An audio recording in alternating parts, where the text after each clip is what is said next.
Yeah. Good Good evening, sir. evening, sir. Yeah. Good evening. Good evening to all of you. I think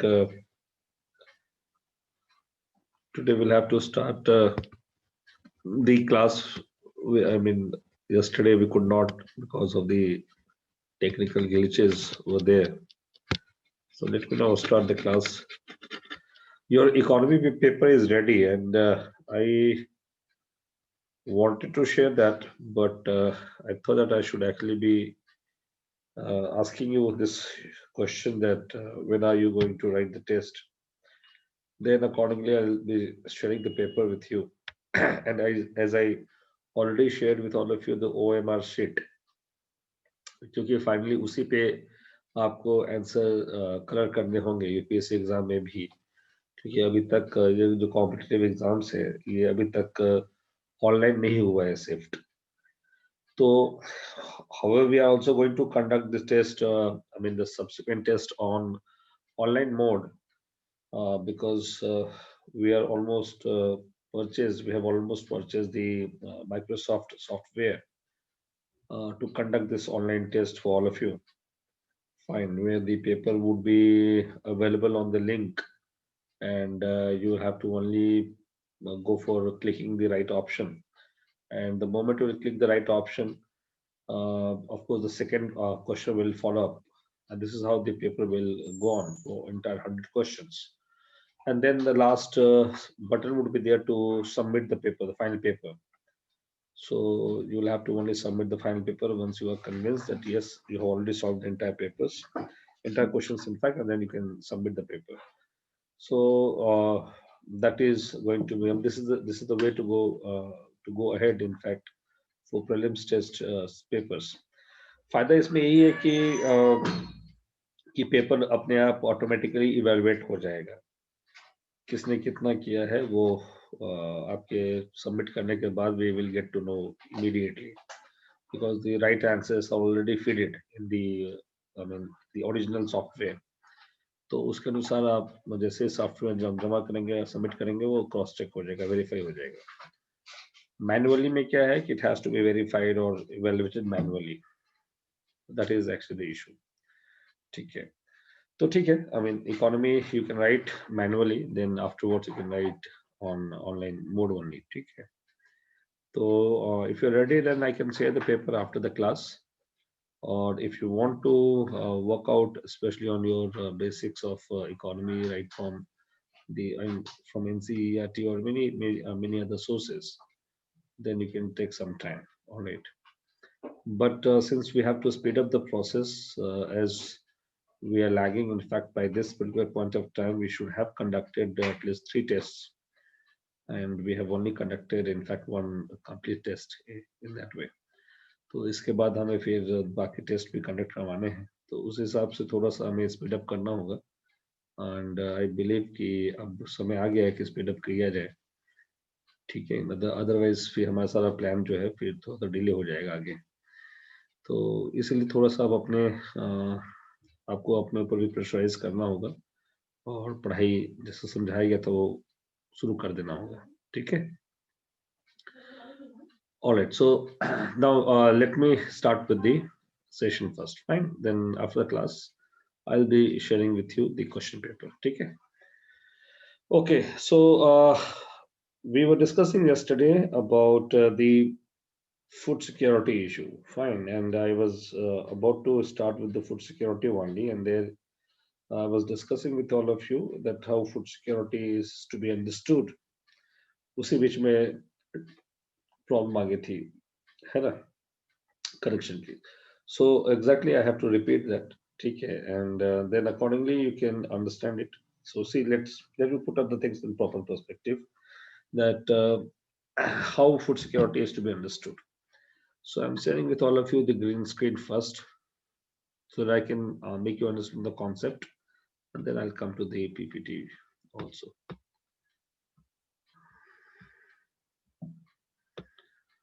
Now, see, I hope the screen is visible to all of you. Yes, sir. Fine. So, food security.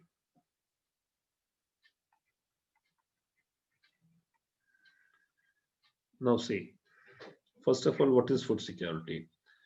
So I simply told you yesterday that it is a sort of an assurance to support everyone with the supply of food materials for the let's say entire life span of the entire life time of every individual to lead an active and healthy life.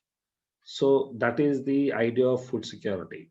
Fine. However, I mean, how this idea actually has gained currency in India, let us understand that aspect very clearly. Now, see, as far as Indian agriculture is concerned, or the Indian economy is concerned, we have already seen this aspect while discussing about the issue of, in fact, I mean, of course, land reforms and the green evolution.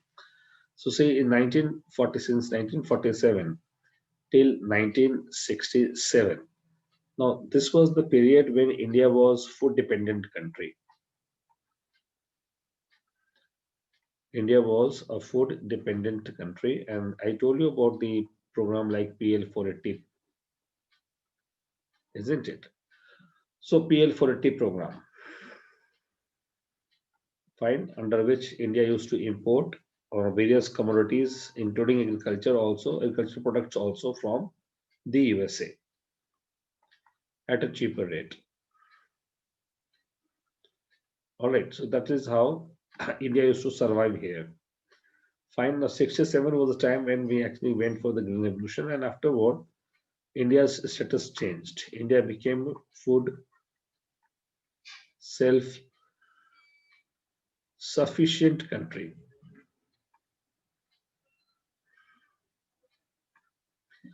Fine, so India became a food self-sufficient country, and then in 1991, India entered into the LPG era. Fine, and the most remarkable event was the 1995. Why? Because in 1995, the WTO came into existence. Fine, that is World Trade Organization. Now, when WTO came into existence, it actually questioned this concept of food self-sufficiency. It questioned the concept of food self-sufficiency for the first time.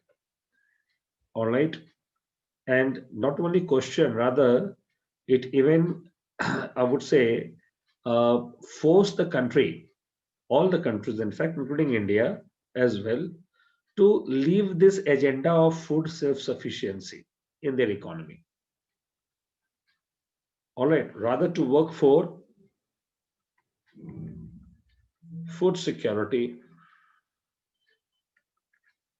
to work for food security. All right, even UNO also supported this idea. WHO supported this idea. FAO also supported this idea.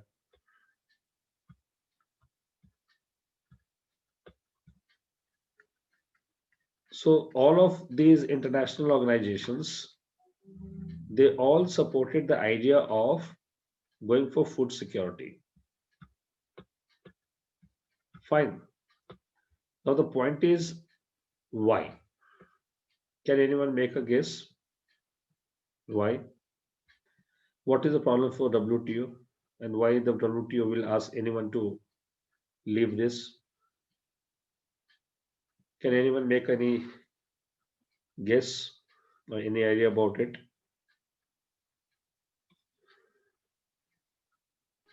Sir, WTO would like to promote trade, so and food self-sufficiency is about giving food at subsidized prices to other people.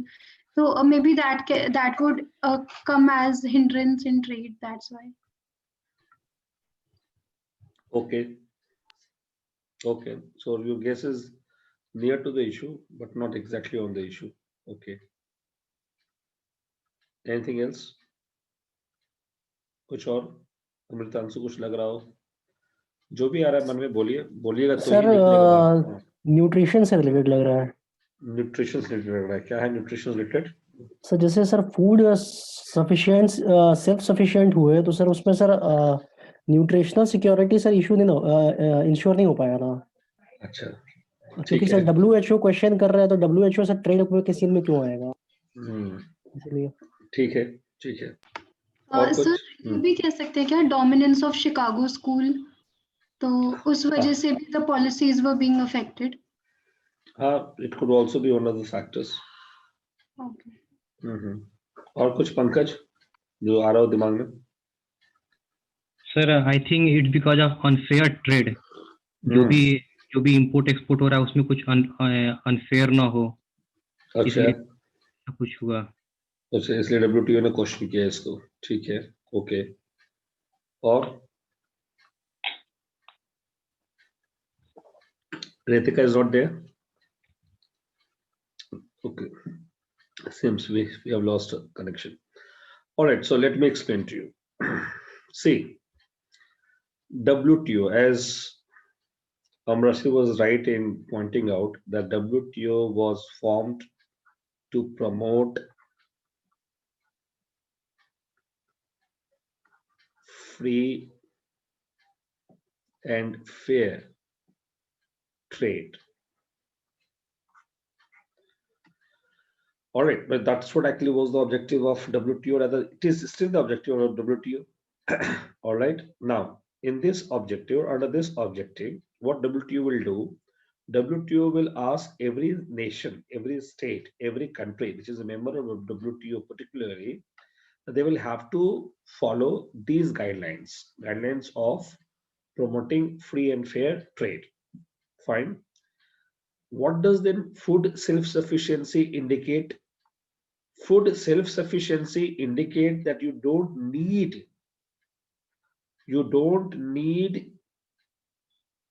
the food items from anyone.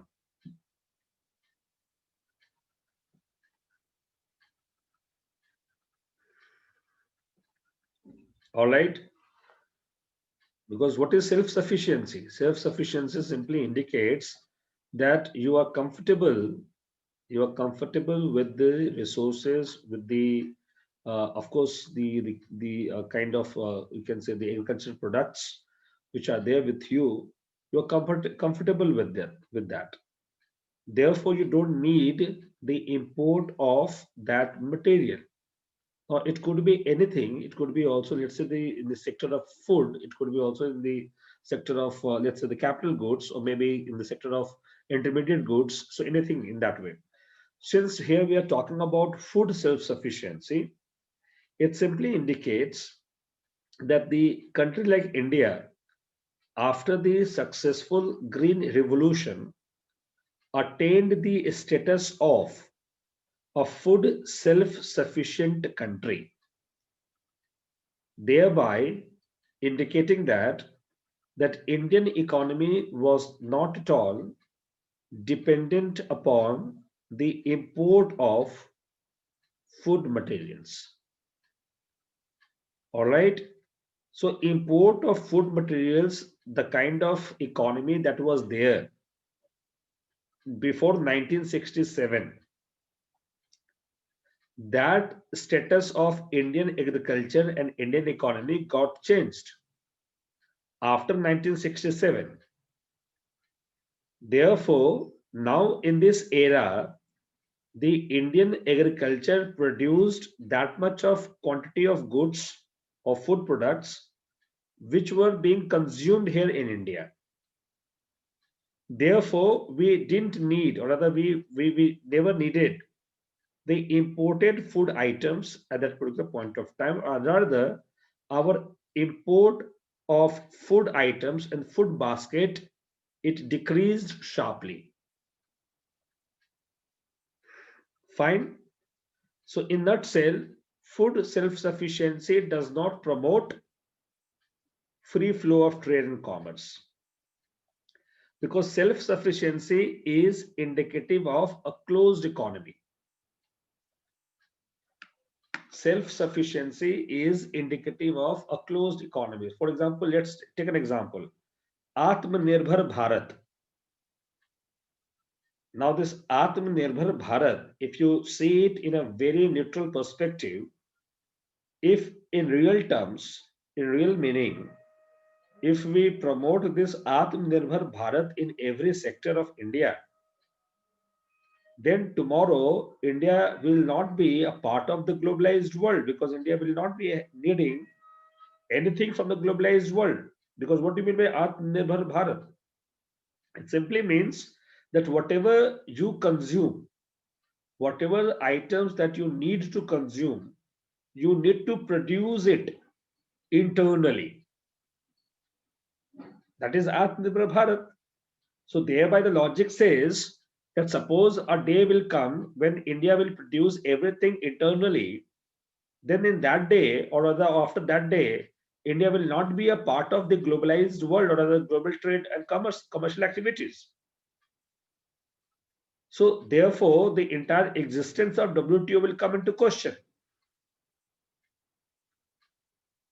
So, in nutshell, WTO, after its formation, it questioned Government of India's philosophy. Government of India's philosophy of this food self-sufficiency.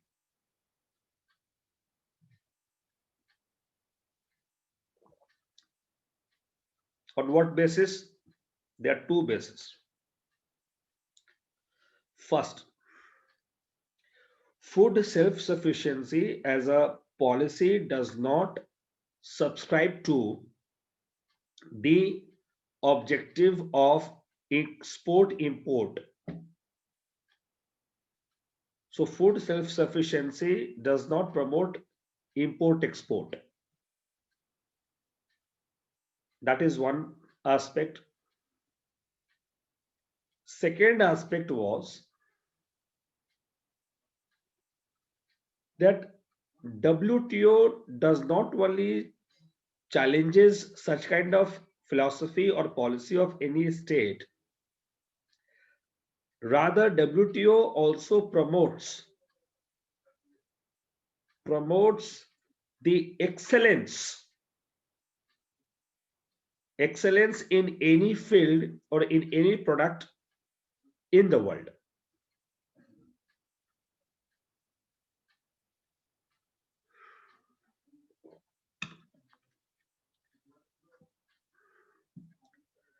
Now, excellence simply means what?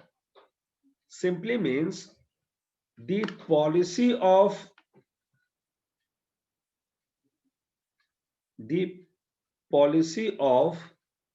having a generalized perception or generalized, you can say, performance in every sector will not work. You will have to be specialized. All right. Now the same logic also goes in the field of a career orientation in India now. Before 1995, people used to do BA and MA very fondly. But after 1995, you see emergence of the courses which actually promote specialization has emerged, or rather has become the norm in the world, including in India also. Now today, very few people go for generalized courses, B or MA. Even if they go, they also try to get some specialized professional degree. All right, because that is the norm. That is the culture of the world today. So you can't actually become a part of the same culture which was prevalent in the world and in India before 1995. So now you see what WTO wanted. WTO wanted to promote specialization, not generalization. And what India was indicating through food self-sufficiency, that we will produce all and everything. Now, in all and everything, you can't attain the excellence of specialization. ठीक है, मान लीजिए कि बासमती चावल आप बहुत अच्छा उपजा सकते हैं पूरे विश्व में, क्योंकि उसके लिए क्लाइमेटिक कंडीशंस, सॉइल, बाकी जो एसेंशियल इनपुट्स है सो आपके पास अवेलेबल है, तो आप बासमती चावल उगाइए ना, आप क्यों हर वो अनाज उगाना चाहते हैं जिसमें आपकी स्पेशलाइजेशन नहीं है या जिसके लिए आपके सॉइल कंफर्टेबल नहीं है? मान लीजिए मैं आपको एग्जांपल देता हूं दाल और दलहन की. So suppose if India or Indian soil is not very rich in nitrogenous component, due to which the productivity of pulses in India can never go very high unless and until India uses the latest and modern technologies for the pulse production. So obviously, let's say in 1 acre of land which you cultivate for pulse, you produce not even 100 kg of pulse. On the other hand, in the same land of 1 acre of land in Myanmar, they produce more than 400-500 kg of pulse. So the point is, if Myanmar has that natural advantage of growing pulse, then why are you bothering for growing pulses also in India? Let Myanmar grow pulse, you import from there. You grow what you are having natural advantage.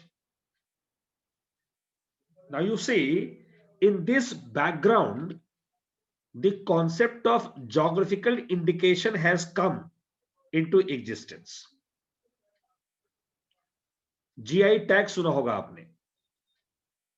GI tag, ये जो geographical indication tags का जो concept है, ये आया कहां से, कब आ गया, कैसे आया, ये है कहानी. पूरा डिबेट ये है, इसके पीछे ये कहानी है. ये WTO प्रमोट करता है GI tag. All right. Now you see, what do you mean by GI tag? GI tag also indicates that you have some geographical advantage to produce certain product which is very specific in your area only. So geographical advantage which are very specific in your area only, and then you are producing a specific product for that, from there, from that area in fact. And I told you about an example of basmati rice. Now, the basmati rice is definitely a patented product of India and Pakistan today, even on WTO platform, because Pakistan also has the same particular claim on the basmati rice, which WTO has extended to both India and Pakistan. But definitely tomorrow, America cannot claim that this basmati rice is a natural product of America, which America was claiming, in fact, just a couple of years back. So US was claiming that basmati rice is a natural product of America. So an American company named Monsanto, it got the patent of basmati rice. So obviously this matter had to be challenged in WTO court, which India did, and finally India and Pakistan both won in their favor. So I mean, there are certain examples to actually make you understand about these all concepts, in fact. Now coming back to this issue, that what was the issue? The WTO wanted to promote specialization, not generalization. And when you go for food self-sufficiency, what will happen? You will not attain a specialization even beyond, let's say, few products. You will produce everything just like a generalized production. And WTO does not support such kind of idea. Therefore, what you see that WTO questioned India's claim of food self-sufficiency from 1995. And then WTO started pointing towards, rather to question, rather to go for food self-sufficiency, India must look into the issue of food security.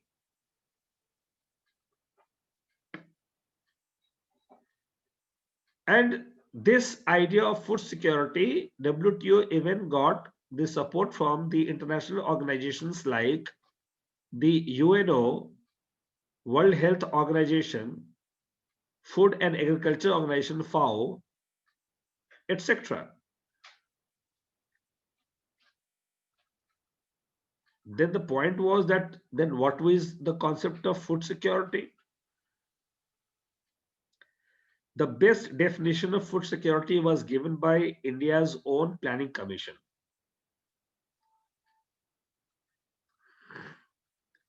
So India's Planning Commission defined food security in a very holistic manner, which was later on also added by FAO.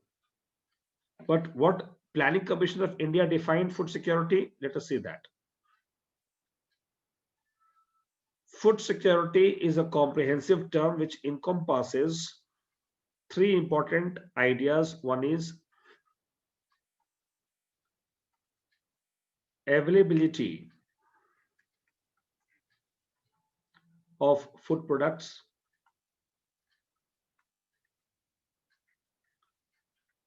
accessibility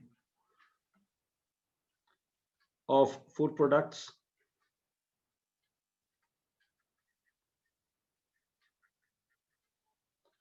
and affordability of the food products. So availability, accessibility, and affordability of the food products ensure a country to be called as a food secured country. Fine, this is how Planning Commission defined food security. Then further, both WHO and FAO added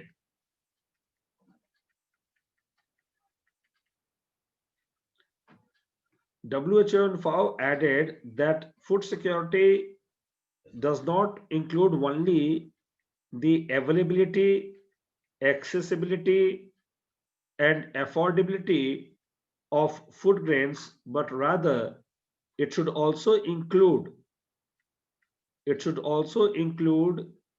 the physical and mental wellness of a human being.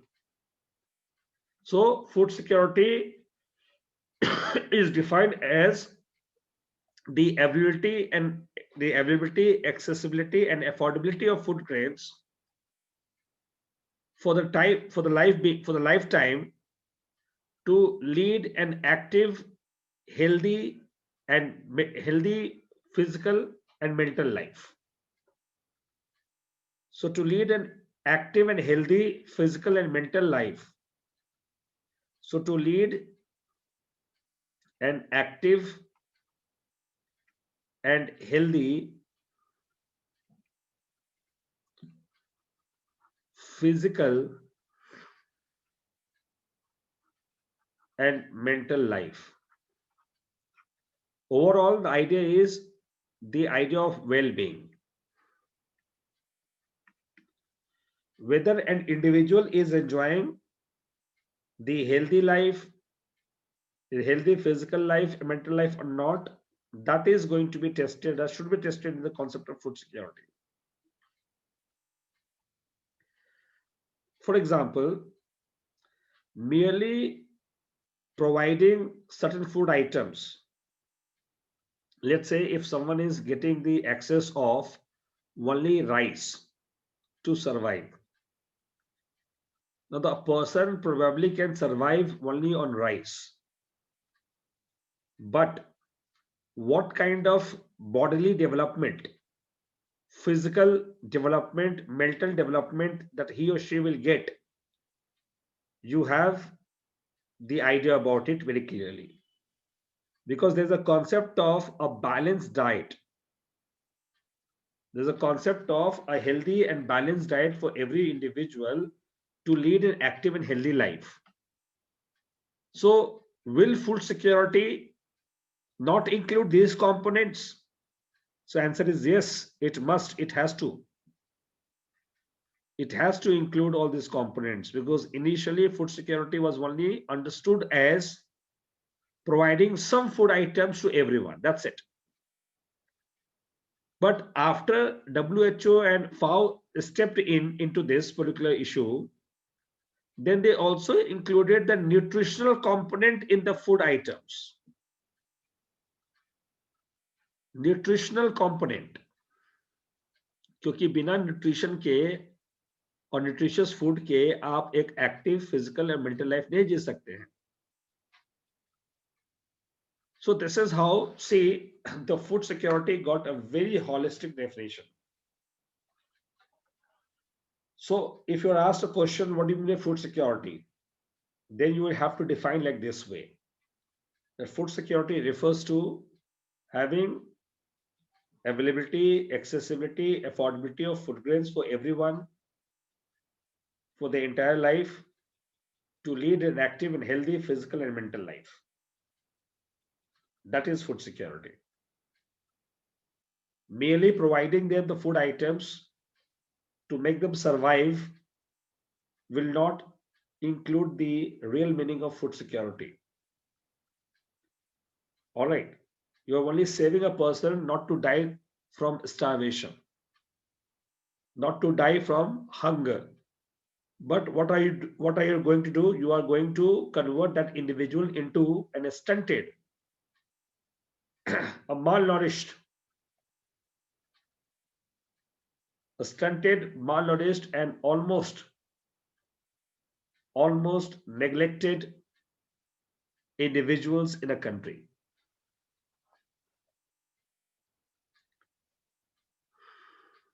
All right. So that is how we have to take into consideration the definition of food security for all of us.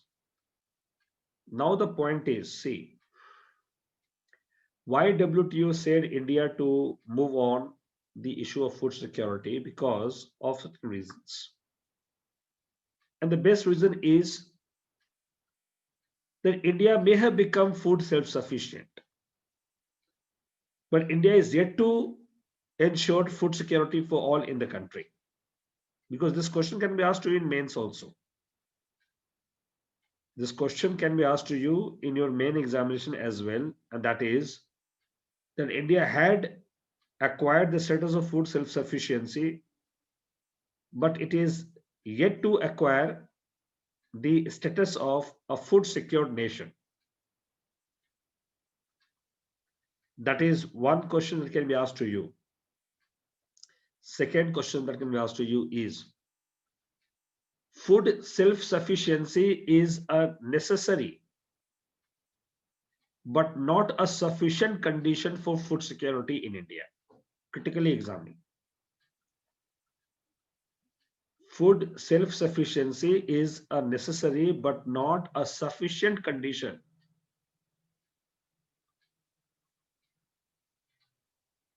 for food security in India.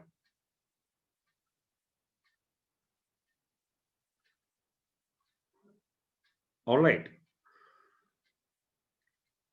Now you see, I mean, both of these questions can be asked to you there in exam examination.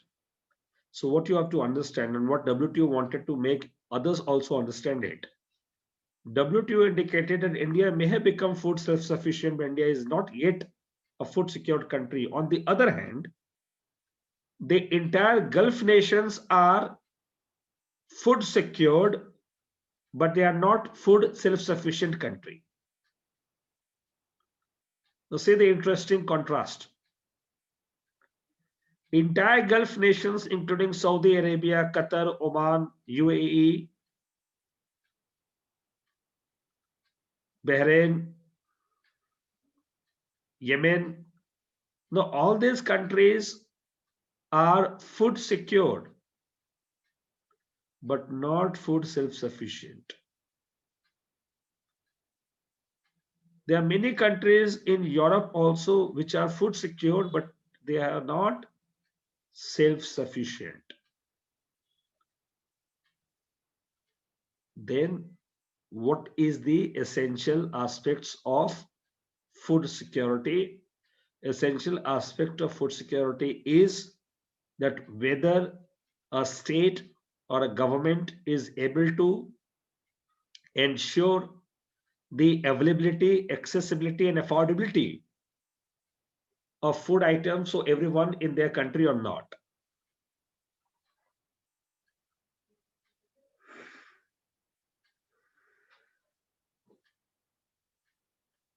On the other hand, in food self-sufficiency, it is only the availability.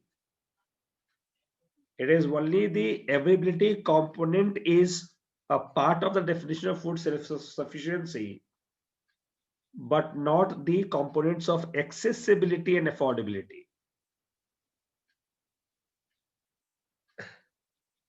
Because what do you mean by availability and accessibility and affordability? See, availability means that you are having sufficient production. You are having sufficient production or product in your state. Accessibility means you are able to ensure that every individual is able to reach out.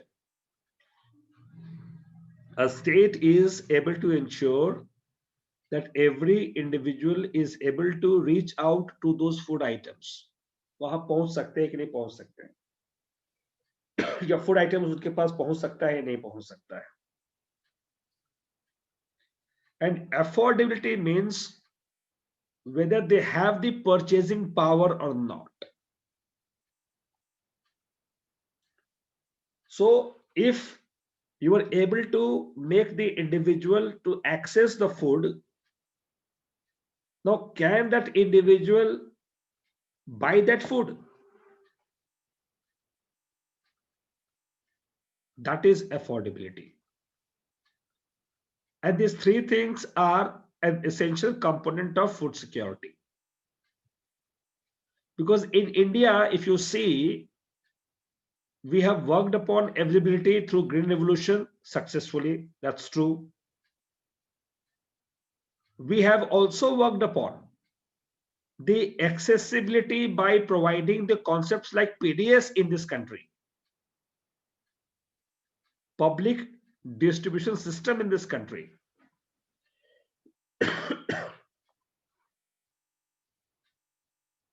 But the moot question still lies, and that is whether the individuals are able to purchase them or not. So here the question or the answer to this question is that yes, not all. Some of them are able to purchase, but still 1/3 of Indian population are such who do not have a regular income. And since they do not have a regular income, so therefore there is always a huge question mark upon the component of affordability in the food security concept.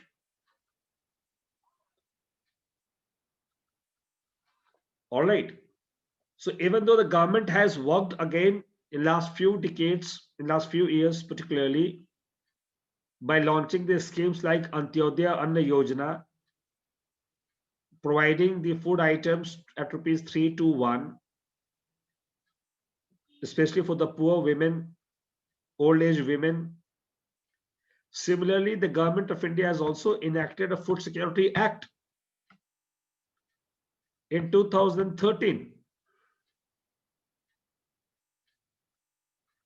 So under this act, now it has become a legal right for every individual to claim food items at an affordable price from the government. Now it's another matter whether they are able to exercise their right or not. They are able to file a complaint against the officer, against the system or not. But that is the law. That is the law of the land currently, that yes, every individual in this country is eligible to claim from the state to provide them the affordable food items to make them survive. But again, the question again lies here in the context of it is only for survival. What will happen for nutrition? Therefore, the government of India finally in 2017 woken up and launched a scheme called National Nutrition Mission, Rashtriya Poshan Abhiyan, in 2017. National Nutrition Mission or Rashtriya Poshan Abhiyan.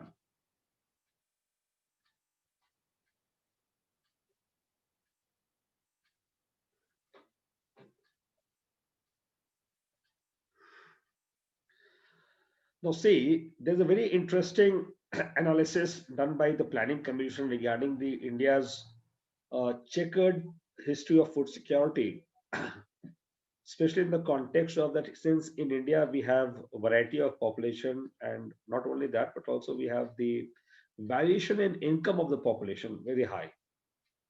So in India also we are facing a problem of high level of inequality.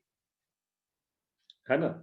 So Planning Commission has given a very nice definition of food security. Let me now share with all of you that definition. So see on your screen what Planning Commission has defined the concept of food security for India. The Planning Commission has given a concept of pyramidal structure of food security for India.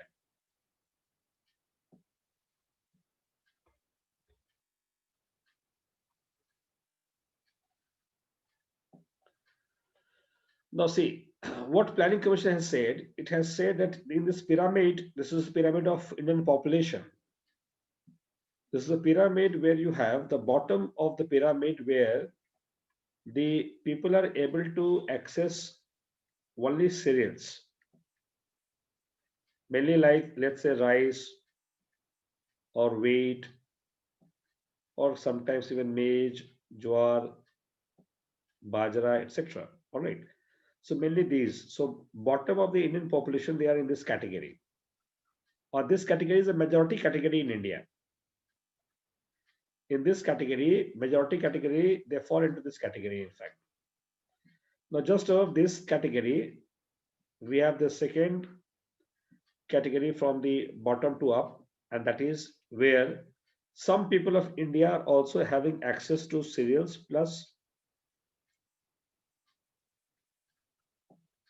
pulses. All right. So cereals and pulses are also being accessed by some population, and here pulses are of mainly of pea type. So pea pulses basically.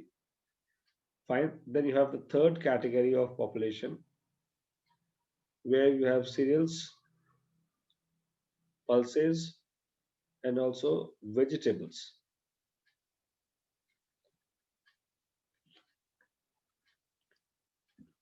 All right. So chawal, dal, tarkari. All right. Normal. This is the normal food pattern of entire North India. All right. So whether they eat something or not, but they will definitely eat about this particular point, this particular part of the food products. Now see, the topmost of this particular pyramid is the population which is actually having the access of cereals, pulses, vegetables, fruits, milk products, meat products, etc. So see, this is the bottom of the pyramid, in fact. So it's top of the pyramid, in fact. Now this pyramid is having the least population here, in fact. The least percentage of population here in the stage 4 of the hierarchy of this pyramid. In stage 3, you have stage 2, you have these all items, stage 1 of food security. Now see, this is the food security pyramid of India. So the idea is very simple and straightforward in front of you, that very few people in this country are privileged to have these all food items in their food diet, in their food plate. All right. And if you are having, then you are really privileged. Now, if you're staying, let's say, all alone in Delhi in a hostel, or in a PG, then definitely you're not privileged because every day you don't get all these items. So at the at the max, you sometimes eat these items or sometimes you eat these items. So you are still not privileged in that way. So as a student, you lie in this particular category, in fact.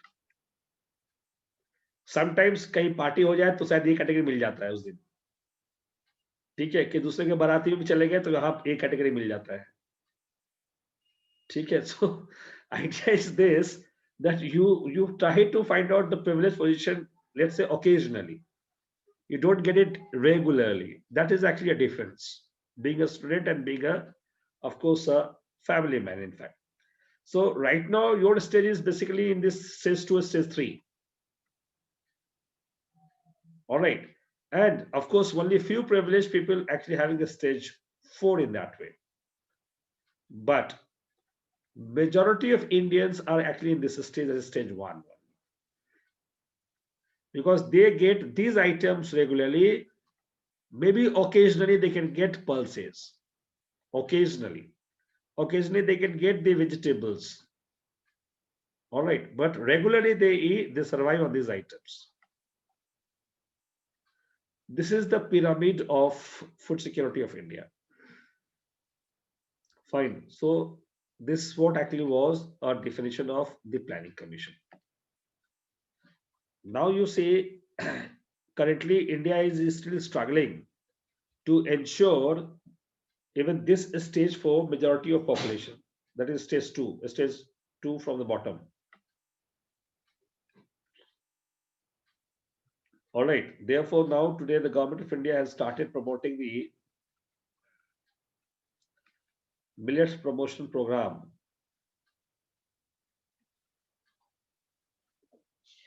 for the food item. So millet, why? Because it is nutritious than any other cereals in India. So it is highly nutritious. Therefore, millets are being promoted by the government of India. Therefore, in 2018, it was International Year of Millets declared by Indian government, and then in 2019, UN also had declared International Year of Millets. Fine. So that is the status of food security of India. Now coming to the next slide, the next particular aspect. So let us now see then what do you mean by food self-sufficiency and how do we distinguish with food security.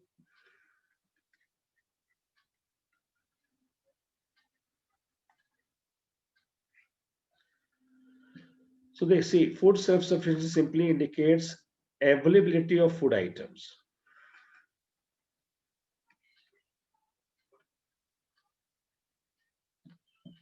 Whereas food security ensures availability, accessibility, and affordability of food items.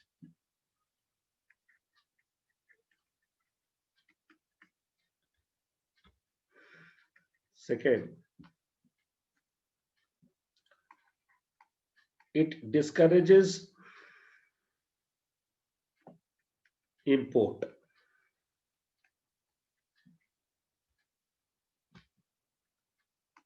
It encourages import, export.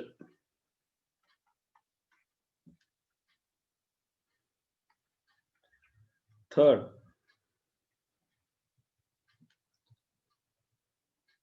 it is measured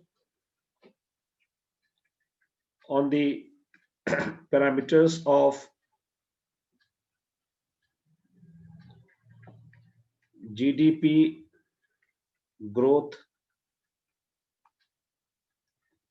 or increase in the production.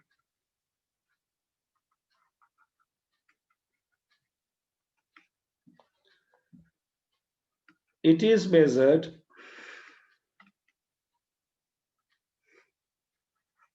on the parameters of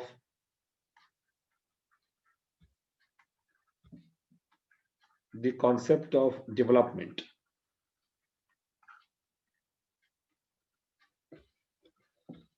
All right. Fourth, it is purely an economic term.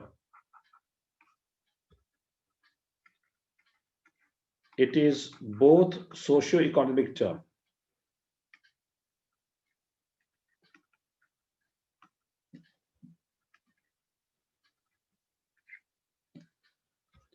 All right. Fine. Fifth, India had become food self-sufficient after the Green Revolution,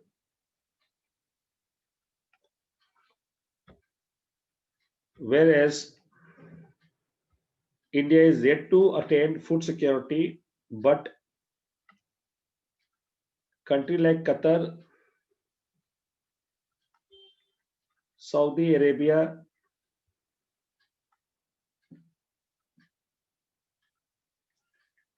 Oman, UAE are more food secure than India.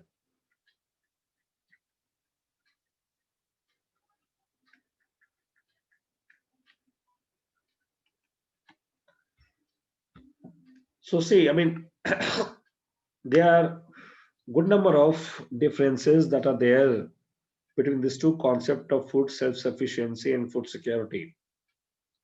Food self-sufficiency is simply an indicator of growth parameter, whereas food security indicates the developmental parameter also. In fact, it is development parameter only because it talks about not only the equal distribution of food, but also whether a person is able to lead an active and healthy life or not. And development always measures what? It measures, yes, active and healthy life, well-being of an individual.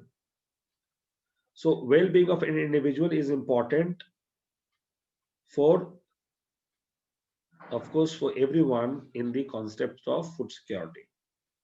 In food self-sufficiency, the component of nutrition is not emphasized. Nutritional component is not emphasized in food self-sufficiency. That's the reason why we could not emphasize upon the pulses when we went for green revolution. Whereas in food security, it does emphasize the importance or the significance of nutritional component in food security. Nutritional component in food security. Fine. Now coming to the idea how it is being executed in India. See now, you've understood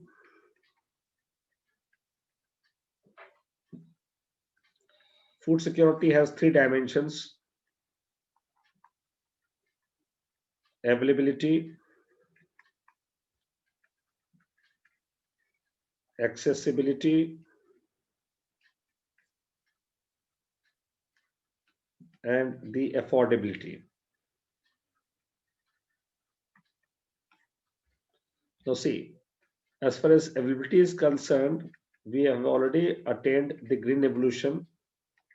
We had gone for even the second green revolution. Indian government has also gone for evergreen revolution.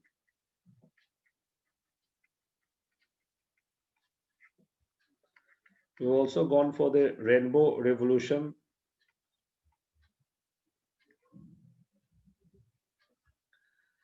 So see, green revolution, you understand what is green revolution. We have already discussed it. What is second green revolution? So see, second green revolution was launched in the 11th five-year plan in India.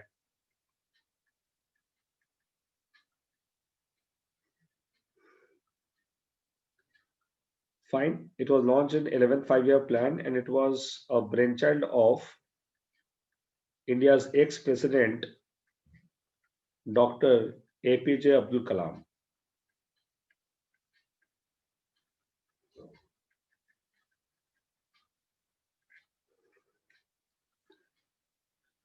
So Dr. APJ Abdul Kalam, India's ex-president, he gave the concept of second green revolution in the 11th five-year plan. It was based upon the use of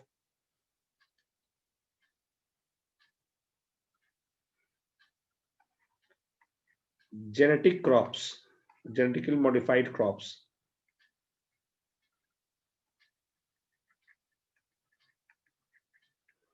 GM crops.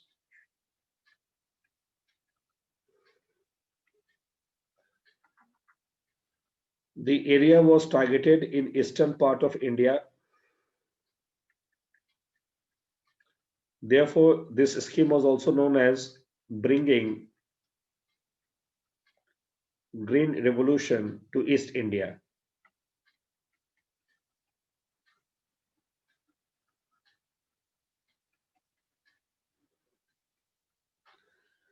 Fine.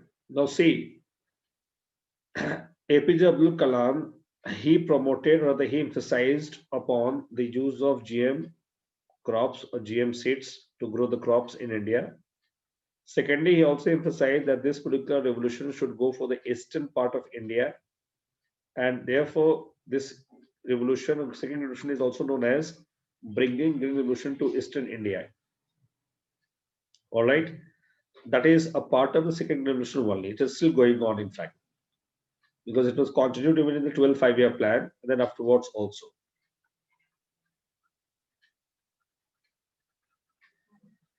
12th five-year plan, and again it is continued even after 2017 onwards. All right. Now see, this is what was the idea of second green revolution.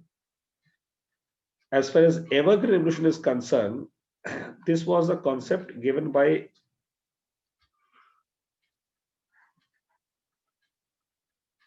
M.S. Swaminathan.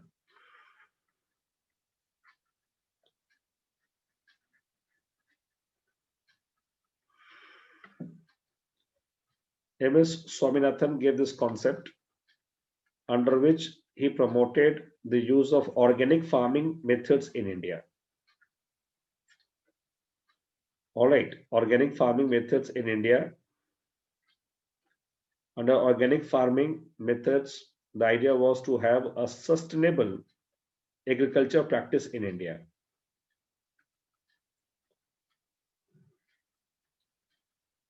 Sustainable agriculture practice in India, which would be always environment friendly. All right. So environment friendly agriculture practices in India.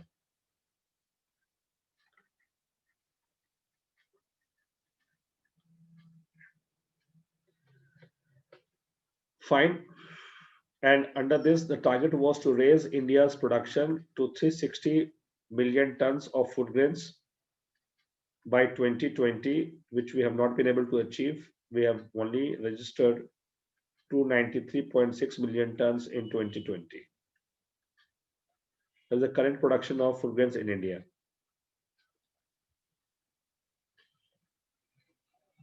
Target was to achieve 360.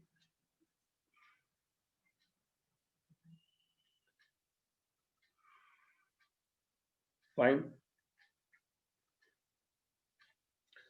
So evergreen revolution was this idea to promote organic farming, and therefore we have got the first state in India, Sikkim. So Sikkim has become the first state in India to fully acquiring the status of the organic farming practice, organic agriculture. Same in the case of Himachal, it is being promoted currently. So Sikkim and Himachal today are the leading states of India for organic farming.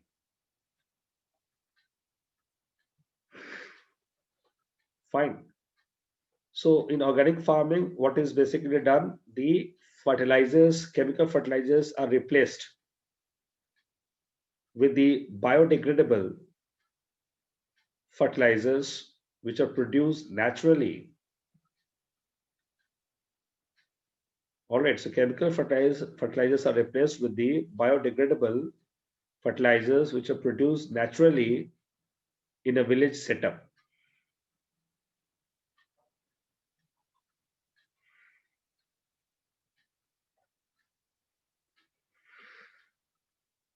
All right. So this is the funda of evergreen revolution, in fact. Coming to the rainbow revolution, which we discussed also briefly, it was basically a revolution in more than one field. Revolution in not only agriculture but also the allied activities. The allied activities, which include animal husbandry to horticulture. So these all are the part of the concept of rainbow revolution, which is still going on in India. Fine. And I discussed also, and I mentioned also, in fact, I would say this like this way, about sweet revolution, which is the latest one added on in this rainbow revolution in India. Sweet revolution was in the field of apiculture, that is honey. We are now promoting also honey production in India since 2017 through the KVIC, Khadi Village Industrial Corporation. All right. So Khadi Village Industrial Corporation KVIC had launched it in 2017, and then finally in 2019 the government has relaunched it. In fact, Ministry of Agriculture and Animal Husbandry has relaunched it in two phases. Phase 1 in 2019 and phase 2 in 2020. Phase 2 was launched under the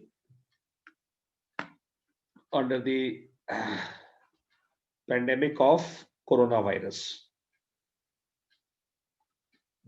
So phase 2 was launched in that particular year. Fine. That is a rainbow revolution. Now see, as far as food security is concerned, the government has done a lot of things. It is mentioned there on the screen itself. Fine. These are the only indicative. There are many other works also the government has done to promote this idea of the ability of food grains. Fine. For example, National Agriculture Innovation Program (NAIP). The National Agriculture Innovation Program (NAIP) was also launched to promote the use of technology to increase production of food grains in India. So National Agriculture Innovation Program was launched for increase in the food grain production in India by the use of technology. Fine. So that was NAIP.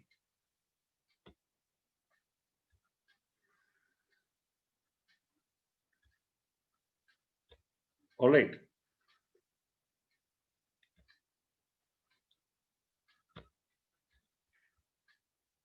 So idea was these all things have been done by the government in the past also. Let us now discuss about the accessibility point.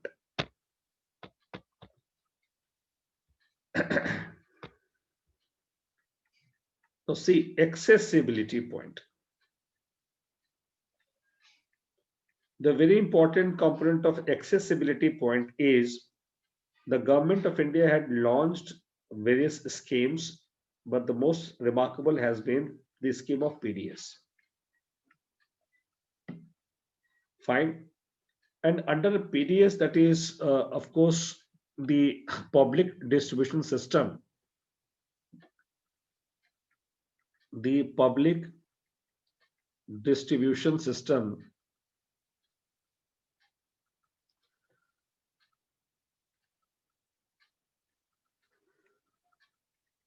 the government had already ensured this accessibility should be more penetrative when the government had launched the RPDS, that is the revamped PDS system,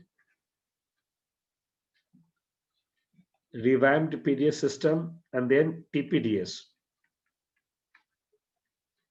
in 1997 and 1992.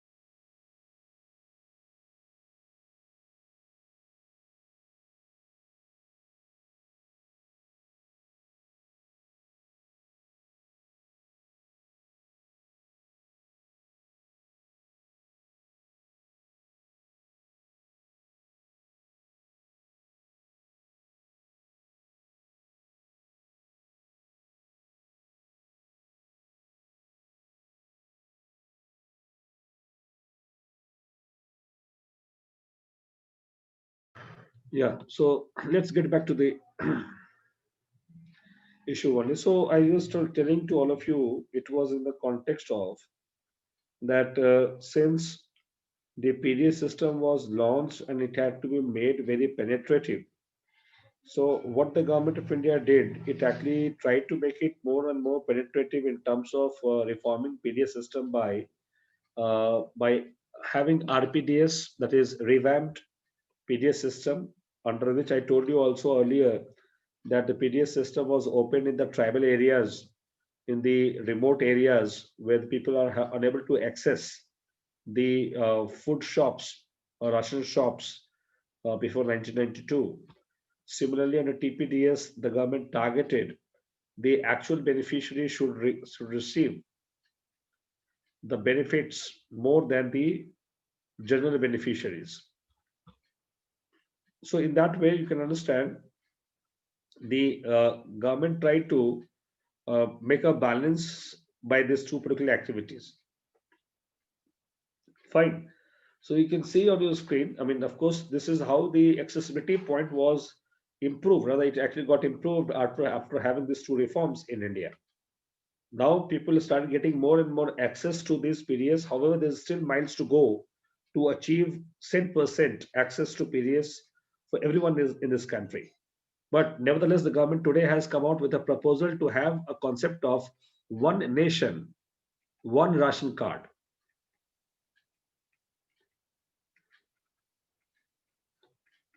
Now, this will ensure a better accessibility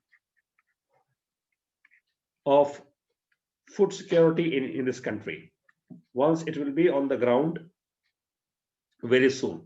So already it has been passed through the Ministry of the Food Distribution and Consumers Welfare. It has already been approved by the cabinet also. So very soon we are going to also have one nation, one ration card system in this country. So any person, any part of India can access ration through their ration card only. All right. That is how the things are going to now improve further in near future because of computerization of the entire system. So it is all happening due to the use of technology. All right, that's another benefit of the use of technology in India. So this is what actually has been seen in the case of accessibility in that way. Fine. Let us see now in the case of affordability.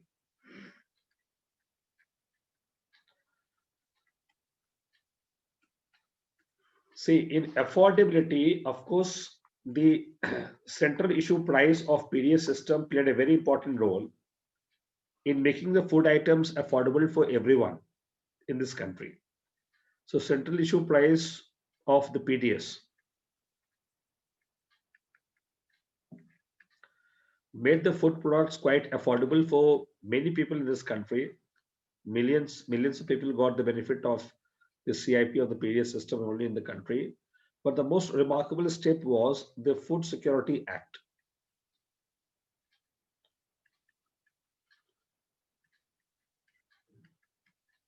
So Food Security Act of 2013.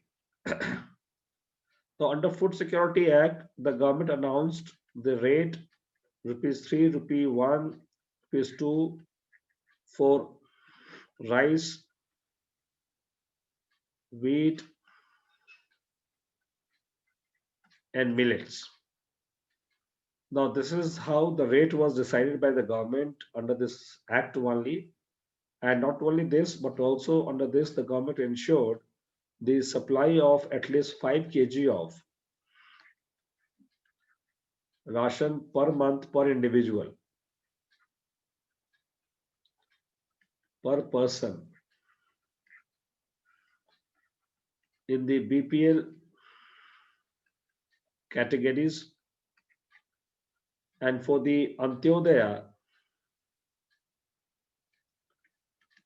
it could be 35 kg per month food grains.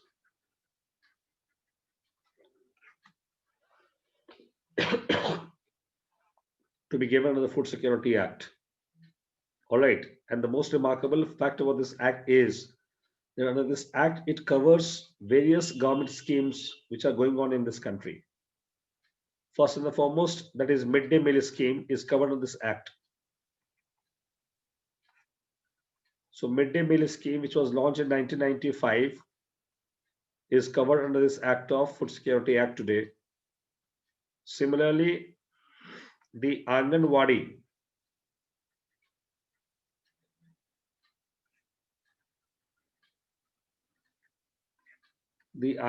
workers and their look after their activity of looking after the small, of course, toddlers or children, that is also covered under this particular scheme only. So Anganwadi system is also covered under this scheme only, in fact. Sir, ICDS is also covered under this scheme. Yes, ICDS is also covered then. Okay. Then ICDS, that is the Integrated Child Development Scheme.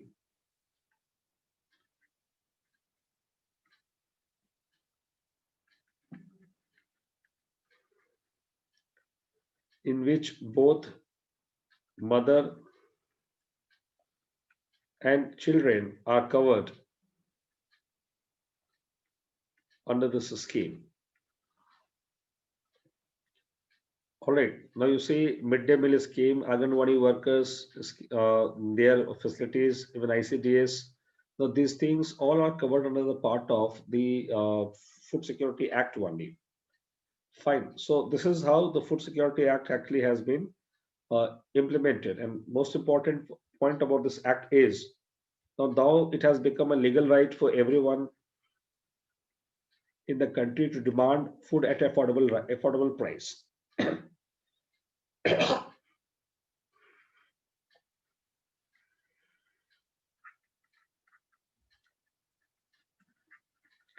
So food at affordable price.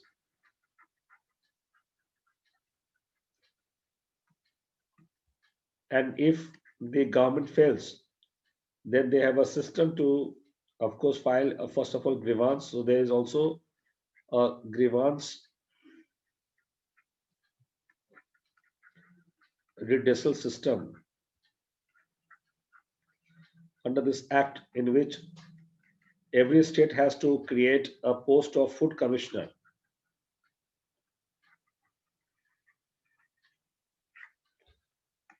to look after and resolve the grievances. If they fail to do so, then there's a penalty also on the government officials. There's a provision of penalty for the first time in any law on the government officials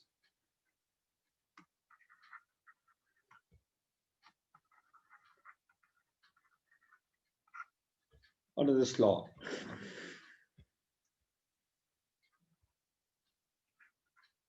Fine. And the another most remarkable factor of this law is the eldest women of a family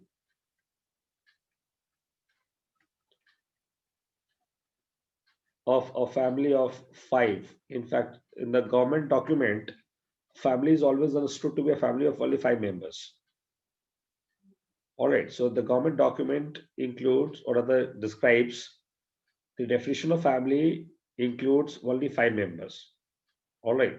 So here again, the eldest woman of a family of 5 would be eligible to receive all the benefits of Food Security Act.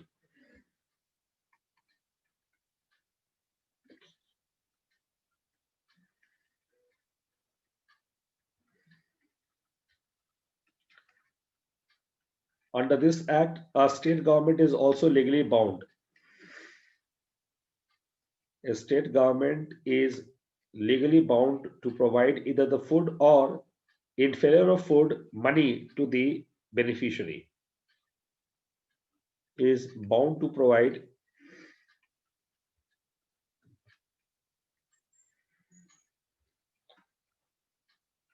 food to the beneficiaries.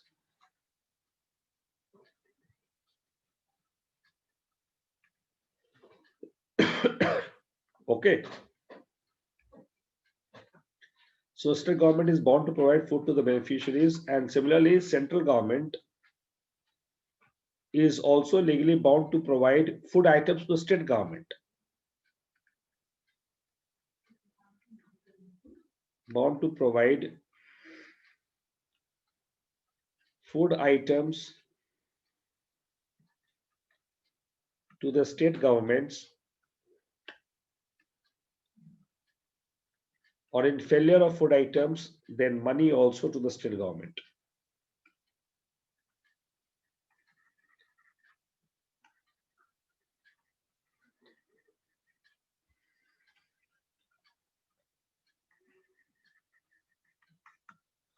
Now see, I mean, these are the provisions of this law, that is Food Security Act.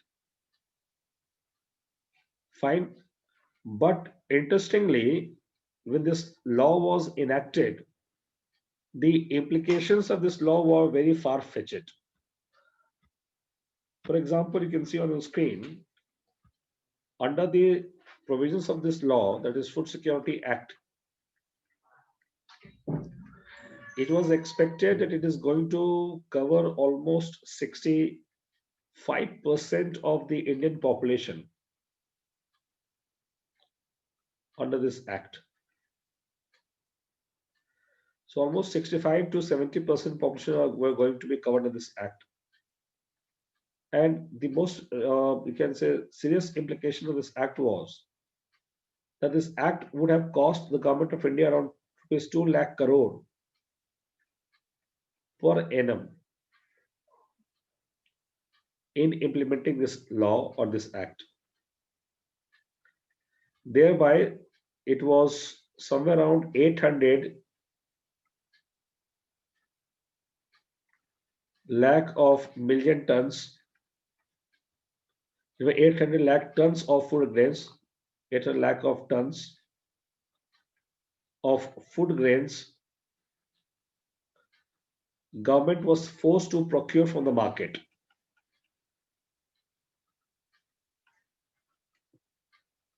All right. So almost more than 80 million tons of food grains were supposed to be procured by the government from the market. That is as per the law. And it would further increase also. It would further increase also. That is how the law was defined. In fact, law was actually enshrined, in fact. So see, these are the implications. Of course, of these implications, what we can see, there could be food inflationary condition there in the economy of India, because the government is going to procure more food items now from the market due to this law. There could be a possibility of food inflation. Then MSP of many food items will increase to motivate the farmers to grow more, to produce more in India.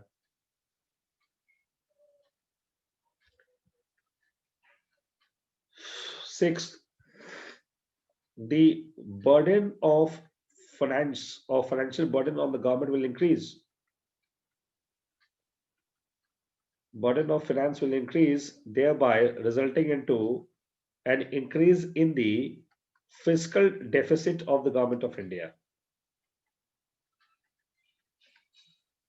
Fiscal deficit of the government of India.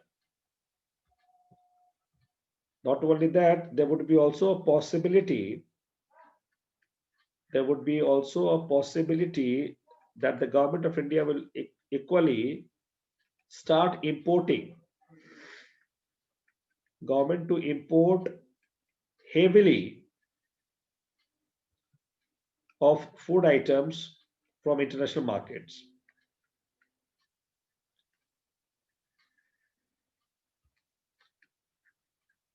From global market.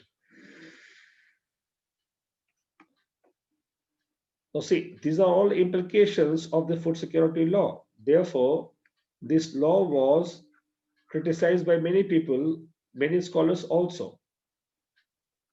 Fine, once this law was criticized, the best criticism that came from, it was Shanta Kumar Committee.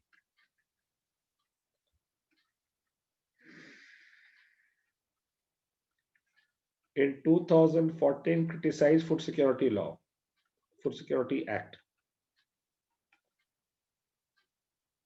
And as per the criticism, this particular committee recommended to reframe the law for food security or amend the law of food security immediately, because the kind of coverage that is there, it is extensively high. It is huge coverage there.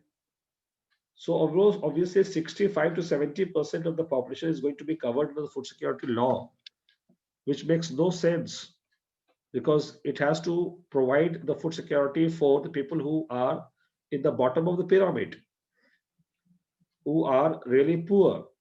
So they should be only targeted, rather to give a generalized perception of food security law. So it recommended to amend the law immediately in that way. That is the criticism. Now, the very serious criticism of this law came from WTO itself. On WTO platform, only this law was criticized. All right, US, Canada, Australia, Europe, they all filed petition against Government of India on WTO platform.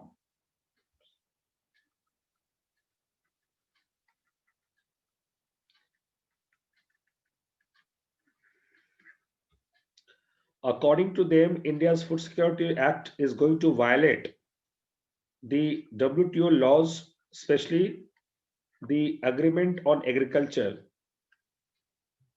of WTO.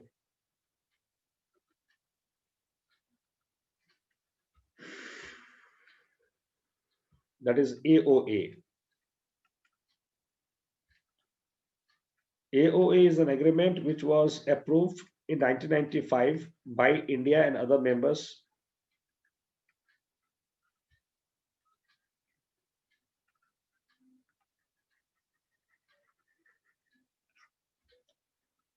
As per this agreement, Indian government can't provide huge subsidies on agriculture,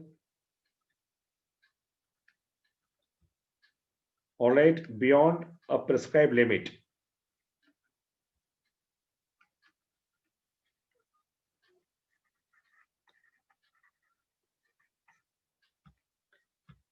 And that limit was basically in the context of the concept of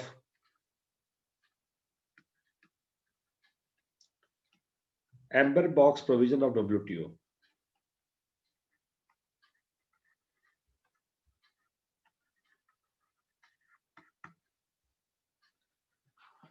All right. Now, as per the amber box provision of WTO, which is a part of AOA, that is Agreement on Agriculture, a nation can't provide subsidies beyond 10% of the value of total agricultural produce. So 10% of the value of total agricultural produce, that is a maximum limit a state can provide as subsidies. So permissible limit of subsidies, that is only 10% of the value of total agricultural produce. And this is also called in WTO de minimis or de minimis subsidies. So de minimis or de minimis subsidies both are same.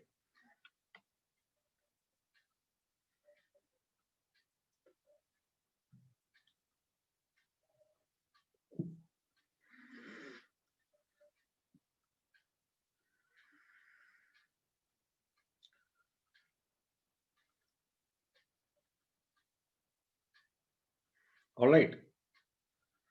Now you see why US, Canada, Australia, Europe, they had a problem with India's Food Security Act. Because according to these states, India is going to disturb the global market of agricultural products. because of two reasons. One, that India is going to procure the food grains from the global market, which will bring inflationary trend in the economy, in the global economy. So the price of basic food items will increase sharply in the global market due to India's or Indian government's own involvement in the food production of food grain purchase from the global market. That was the first apprehension. Second apprehension was that India is going to surely violate the Agreement on Agriculture law of WTO. As per this Agreement on Agriculture, there is a provision of amber box which says a state cannot provide subsidies beyond 10% of the total value of the agricultural produce. So thereby, according to their apprehension, India is going to violate the amber box provision because the de minimis or de minimis subsidies, which is the allowed subsidies up to 10% for developing countries. On the other hand, for US, Australia, and Europe, they are developed ones. For them, it is only 5%. So for developed countries, the prescribed limit of subsidies is only 5% of the value of total agricultural produce. And for developing, underdeveloped, it is 10%. So for India, it is 10% of the total agricultural produce. And according to their apprehension, India is surely going to violate amber box provision and the de minimis subsidies. Because the way the law has been enacted, Indian government will have to spend a lot of money to procure the food grains, and not only to that, but also to support their farmers, which is going to again create unfair, unhealthy trade in the global agriculture market. Therefore, WTO must step in and ask the government of India to abolish this law immediately or not to implement this law immediately. So the matter was entertained in the WTO court. India was pulled up there in WTO court. However, Indian diplomats put up a very balanced argument on WTO court. Initially, India got the support of NAMA 11, Non-Agricultural Market Access Group, that is on WTO. 11, that indicates 11 countries which belong to developing countries of the world, like China is also part of NAMA 11. So China, South Africa, Brazil, Mexico, Argentina, now they all supported India.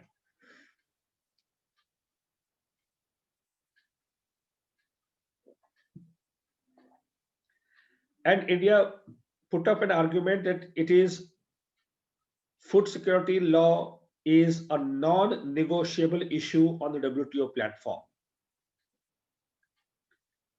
because it has been enacted by a sovereign parliament of India. And Indian parliament does not come under the sovereignty of WTO. So they can never be a super sovereignty.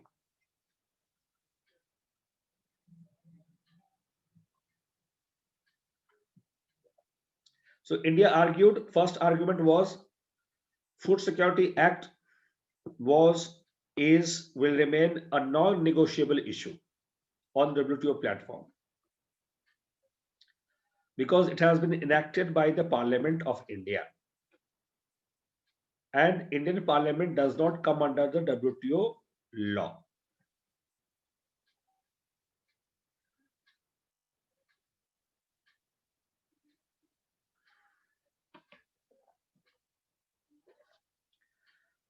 Second argument that India gave, that was very well calibrated argument, and that was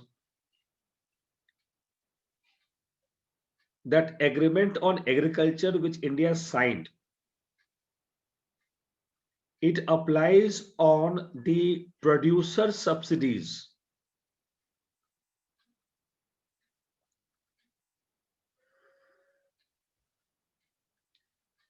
It applies on the producer subsidies, which means farmer subsidies.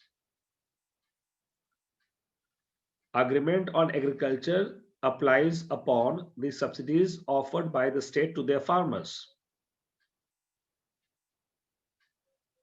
And interestingly, India's Food Security Act does not talk about subsidies to the farmers, rather it talks about subsidies to the consumers.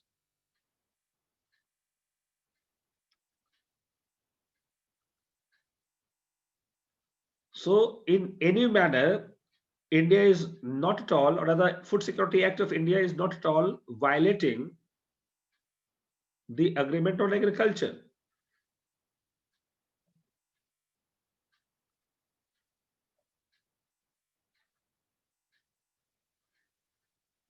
Thirdly,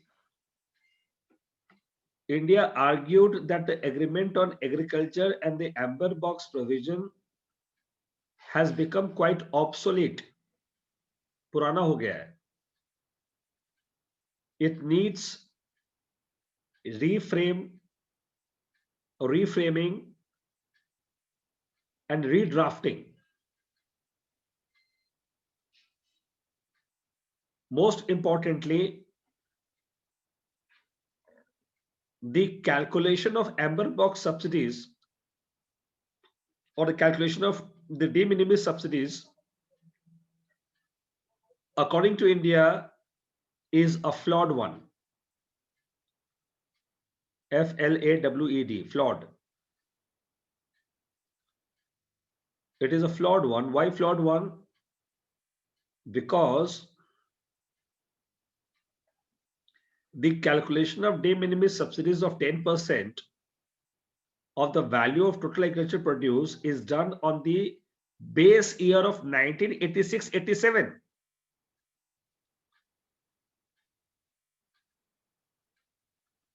So the price prevailing in 1986-87 of potato in 2013-14 would vary a lot. So in the case of other agricultural products, wheat, rice, etc. So that is a flawed method of calculation of this so-called concept of de minimis subsidies. Therefore, there's a need to redrafting of this de minimis subsidies also. Fine. And then finally, India took a stand very strongly against America particularly.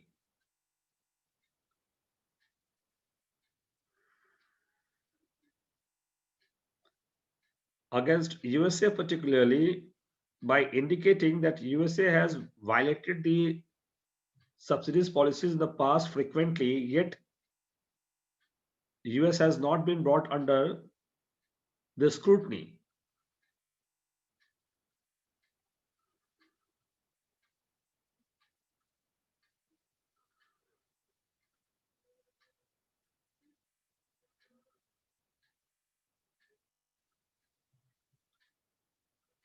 All right. Then finally, India also said that there are many proposals of America on WTO platform which India will not sign. India will not approve. And without India's approval, those agreements are going to be meaningless in the world. For example, TFA agreement, Trade Facilitation Agreement of the USA. Trade Facilitation Agreement of the USA.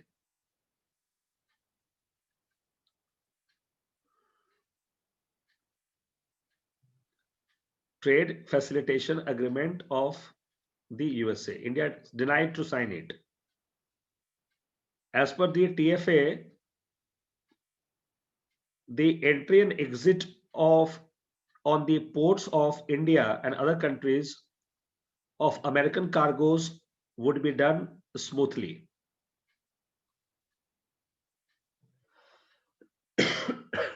So India denied it to sign it, indicating that India is not going to sign the TFA agreement till America does not accept India's Food Security Act. Then finally, America bowed down. And there was a 4-year peace clause. 4 years peace clause agreed upon.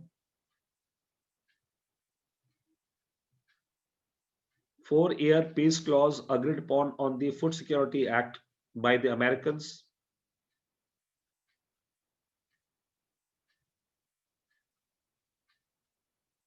Which India demanded it to be made as a permanent feature on the WTO platform. Then finally, India signed TFA only in 2016-17. So TFA came into force only from 2016-17 after India signed and ratified it. Now this is how the dispute on WTO platform was finally rested upon. But Food Security Act became an issue of international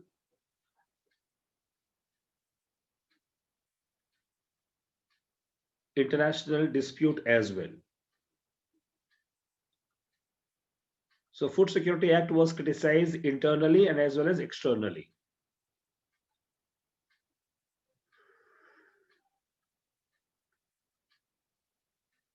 Fine. So this is the oral analysis of Food Security Act for all of you. So Food Security Act is completed now. Let's have a break of 10-15 minutes. We can again resume the class today. The class will further stretch to more than 9:15 today. All right, but we'll have to take up one more chapter today completely. ठीक है, तो food security हम लोग खत्म कर चुके हैं. अब हम लोग दूसरे चैप्टर में एंटर करेंगे. अब वो चैप्टर भी इंपॉर्टेंट आपके लिए वो सब्सिडीज का चैप्टर है. So will discuss subsidies chapter after the break. ठीक है, तो 10 मिनट्स में अभी 7:41 हो रहा है. So we can resume it by let's say 7:50-51 in fact. ठीक है, so 10 minutes we can again resume it. Okay, thank you then. See you again.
So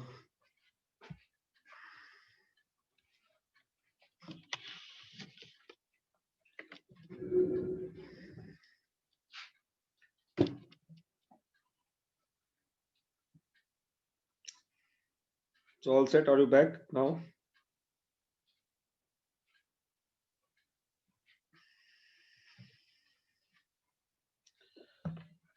So let us now start with. Let others also join. Yes. So Amrash is now back. Amritansu, are you there?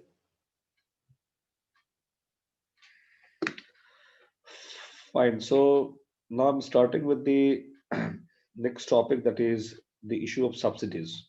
All right.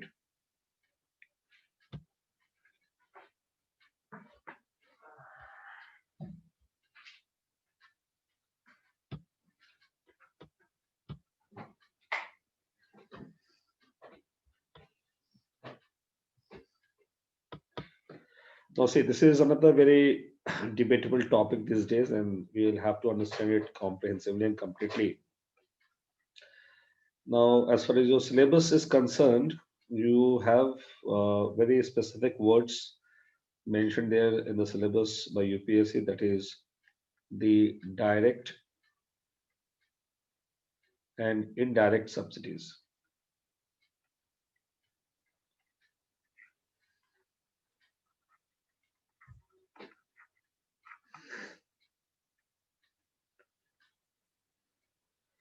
So direct and indirect subsidies. Now that is the wordings mentioned there in the syllabus for all of you.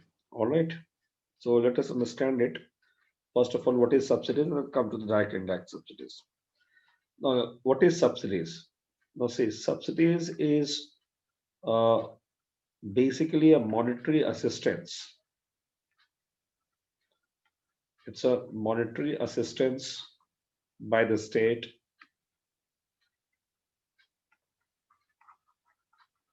to make a product affordable, for the consumers.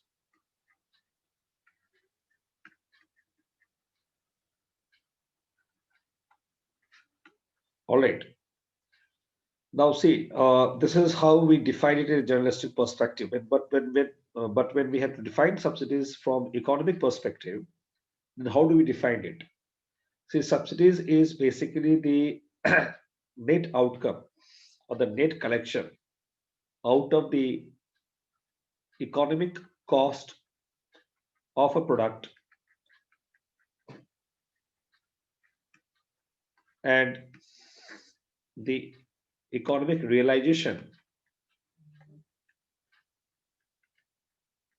So it is the balance between the economic cost of production and the economic realization of the product is basically subsidy. For example, to understand it in a very clear-cut manner, economic cost of production of, let's say, the wheat is perhaps around 23 rupees per kg. All right. And what we pay for this particular wheat in the PDS or maybe in the market also, suppose we pay in the PDS, particularly in the PDS, we pay somewhere around, let's say, only 10 rupees per kg. I'm talking about for the, let's say, APL or the other categories. So rupees 10 kg per kg you pay, or let's say for BPL it is rupees 7 rupees or 5 rupees per kg they pay. Now this much of money you pay in the PDS or in the fair price shops basically. Fine, so this money goes into the pocket of the government, but the government has paid for the same wheat rupees 23 to the farmer when they procured it. Let's say under MSP only. So what is the net amount of subsidies the government has paid? 23 minus 10, in this case, only 13 rupees per kg the government has paid as a form of subsidies. Not this entire amount. All right. So how much of money the government has paid for per kg of wheat? Only rupees 13 per kg of wheat for the APL in this case, and for BPL, of course, it would be, let's say, 18 rupees per kg. The government has paid. That's one example to understand it. Similarly, you can see other example. If you calculate the cost of traveling on Indian Railways per kilometer, it would cost you somewhere around right now, let's say rupees 1.5 per kilometer. All right. For example, if you travel 1,000 kilometer in India, you have to pay 1,500 rupees for one ticket. But but the point is, to travel 1,000 kilometer, the railway has been incurring somewhere around, let's say, rupees 2,500 for the entire 1,000 kilometer. So cost of running railway per kilometer is around rupees 2.5. Fine. But what are we paying? We were paying rupees only 1.5 per kilometer. So railway is incurring rupees 2,500 for, let's say, running 1,000 kilometer for per ticket, but they are charging rupees 1,500 only. So how much of money railway has got from the government? Rupees 1,000 as subsidies per ticket.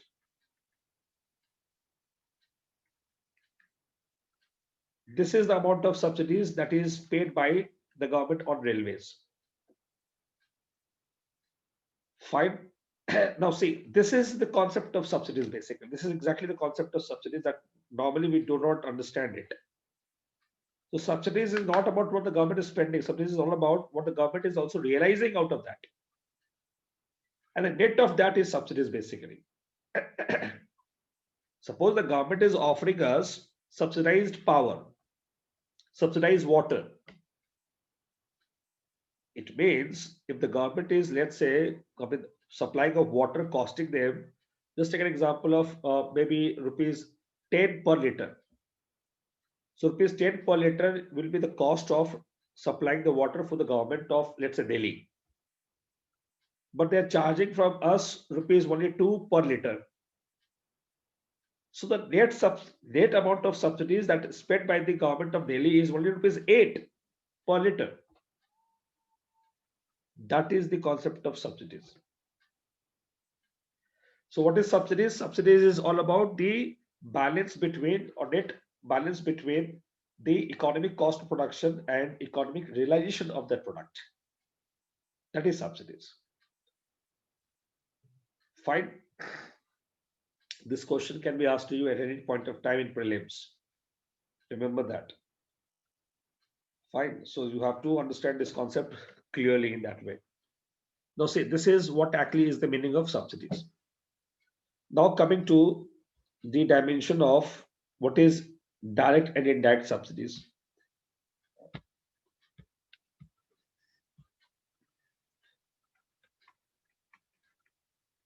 Direct subsidies first. Now direct subsidies is simply where the government directly pays in the account of the beneficiary.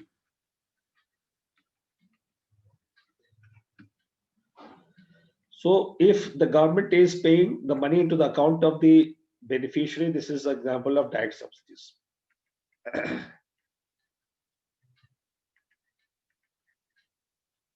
For example, in India, MSP, minimum support price. That's a perfect example of direct subsidies, because here the beneficiary is farmer. So farmers receive the money directly to their account under the MSP. And this particular subsidy is provided by the central government of India. Isn't it? Then you see the example of indirect subsidies.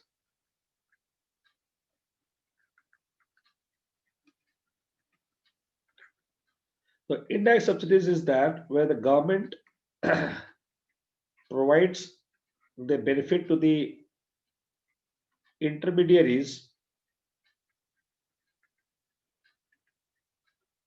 and then it goes into the account of, or into the, let's say, for the benefit of the actual consumers or the beneficiaries.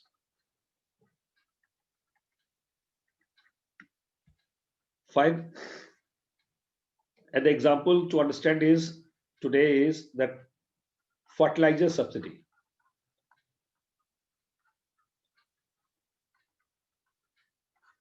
Is an example of the indirect subsidies. Why? Because the government pays money to the into account of the fertilizer companies.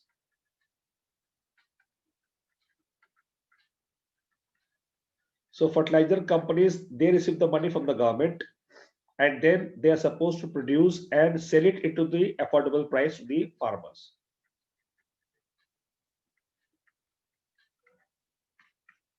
That is the indirect subsidies. That is one example of indirect subsidies.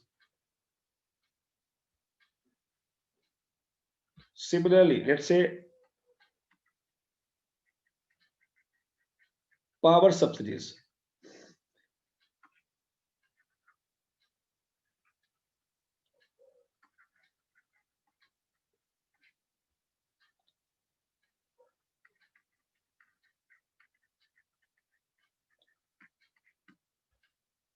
You see, power subsidies are also another example of where you have the water and electricity, both are coming under the power subsidies concept. And here, what is done? Of course, in many states, the state is directly the supplier of water. But today, even the water is also being privatized. But since water is a common good, common public good, so therefore, privatization of water is another debatable topic in India. But the point is, electricity is already privatized, especially in the context of discoms, that is, distribution companies. So, what actually has been done? So, distribution companies, they are subsidized by the state. For example, let's say the example of state of Delhi. Now, if state of Delhi is there, so what they do, they subsidize the discom. They pay the money to discom and then ask discom to supply the consumers with affordable rate of power tariff. Affordable tariff rate for power. All right, so that is the example of indirect subsidies. All right, second example you can see. There's a concept of credit subvention scheme.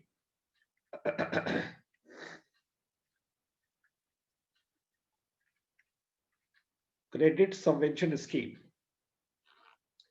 Credit subvention scheme is a scheme under which the banks provide the loan at a very affordable rate. All right. So what the banks do, the banks provide loan at an affordable rate to whom? To the customers, to the consumers like us. So we as a customer will receive loan at a cheaper rate under certain government scheme, and that scheme is followed by the banks under the credit subvention scheme. And here in the credit subvention scheme, the government provides the balance of the loan amount to the banks.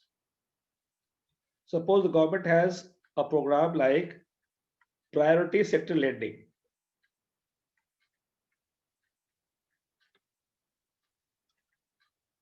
All right.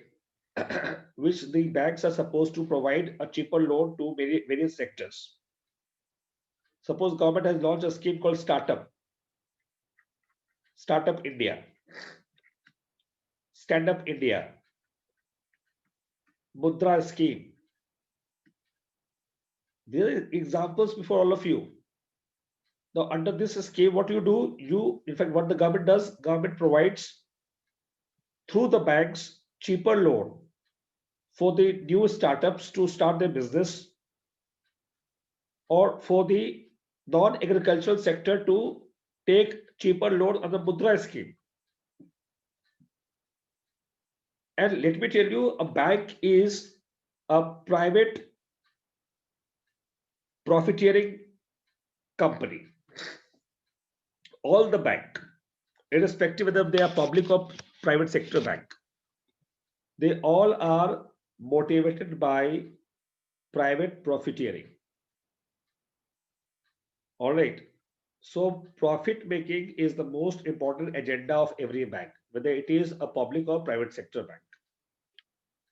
In public sector and private sector banks, there's only one difference. The private sector banks, they operate as per their own rules and guidelines that they keep framing and keep changing also at times. Whereas the public sector banks, they operate under the governmental guidelines, which they are bound to operate due to the RBI's rule. So that's the difference. But the fundamental objective of a bank is what? To earn profit. So the idea is under credit subvention scheme, they do offer loan at a cheaper rate, but not at the cost of their own loss. They're supposed to be funded by the government. So government provides them the amount of subsidies. Suppose they have offered at 4% of interest loan. However, in the market, there is 6% of interest that is going on. So the balance 2%, it is going to be paid by the government to the banks. That is credit subvention scheme. But that is another example of what? Indirect subsidies in India. So now you see, we have subsidies almost at every level in India. We have subsidies at the level of farming, especially when you purchase seeds, fertilizers, that is subsidized. You have subsidies at the level of power when you need to get water, that is for irrigation, that is also subsidized. You need also power or electricity for farming, that is also subsidized. Then you also need tractor or machines for which you take loan from the bank, that is also subsidized. Fine. Then you use these all inputs to grow crops by obviously putting your hard labor and sincerity into that. But after that, you also want to sell the same product to the government under the MSP, that is also subsidized.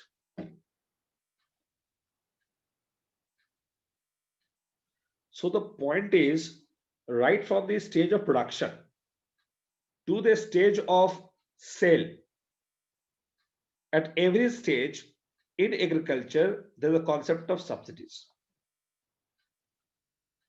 So without subsidies, Indian agriculture can't survive. That is a fact. Now it is another matter whether we support, we don't support the concept of MSP, or we support the concept of MSP and their subsidies into that. That's a debatable topic altogether. But the fact is this. This is the fact which is highly hidden in our country. That right from the stage of sowing the crop to the stage of harvesting, you get the benefit of subsidies. Even after that, when you go for selling the crop, you also want to have subsidies under the MSP. But that is quite ironical in this country. Now, coming back to this issue, we have to understand the subsidies are of various types, indirect and direct. But ironically, in India, more than 75% of subsidies, they fall into the category of indirect subsidies. And only 25% of subsidies currently in India, they fall into the category of direct subsidies. For example, the amount of money the government pays in the form of scholarships. The amount of money the government pays in the form of scholarship, that is also a subsidy, but that is now today has become a direct form of subsidies, because the beneficiaries, they receive the money directly from the government side. That's direct subsidies. Similarly, Pahal scheme, in which for LPG, the subsidies are paid directly into the account of the beneficiaries, not to the LPG distributors, which used to be the earlier practice. All right. Similarly, there were various forms of subsidies like diesel subsidies, petroleum subsidies. These all subsidies were paid directly by the central government. Today, the government has abolished these all forms of subsidies, and it has been now left open into the hands of the market. So market decides the price of petroleum or other components of fossil fuel components now in India, including even the LPG. Now, obviously, the taxes applied there will also decide the fluctuation in the prices of these all commodities. But overall, the fact of the matter is the government of India does not decide the price of any fossil fuel material currently in our country. All right, because even coal has now been privatized. Fine. So see, these are the types of subsidies which are paid by the central government. Even the state government also offers subsidies. With the state government also offers subsidies like power subsidies, which includes water and electricity both. So irrigation, electricity, both subsidies are also paid by the state government in our country. Fine.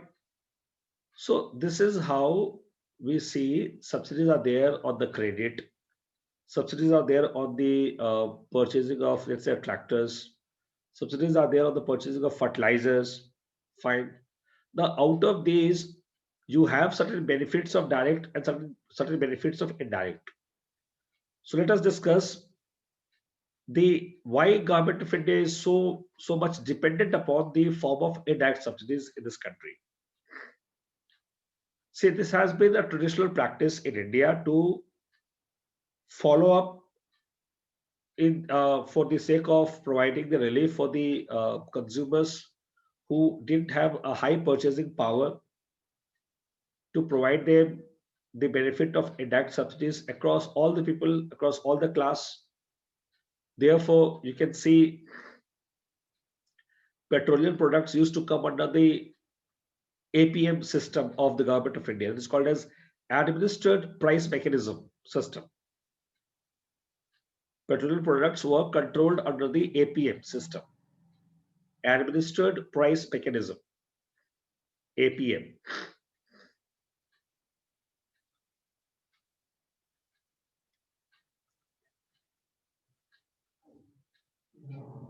So now this APM system has been gradually dismantled. Initially, petroleum was removed, then gradually even diesel has also been removed.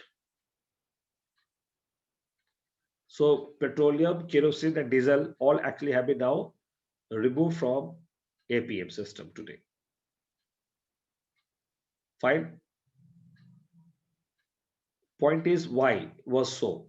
The issue is it has been a traditional practice in India. It is easy for the government to do this exercise or follow this exercise of indirect subsidies because of the traditional practice. Thirdly, under indirect subsidies, it is easier to identify the intermediaries. So government has the data regarding intermediaries. So therefore, it was convenient for the government to transfer the money into the account of the intermediaries and expecting the same will go into the benefit of the consumers at large at the ground level. So this was a typical approach of top-down or trickle-down theory. Trickle-down theory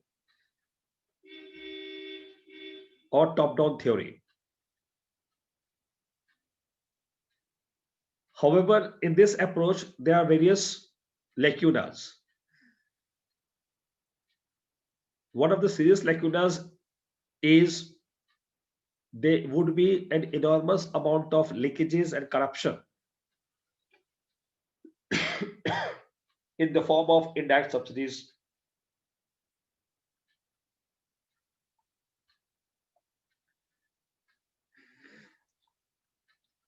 Secondly, there would not be any contact between the government and the citizens.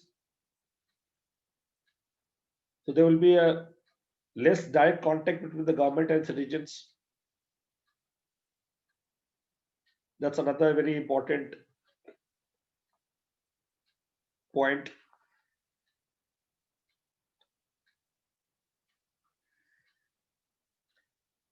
Thirdly, the benefits do not reach into the account of the beneficiaries directly.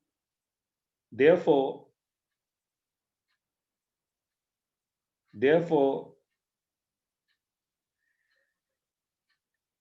they develop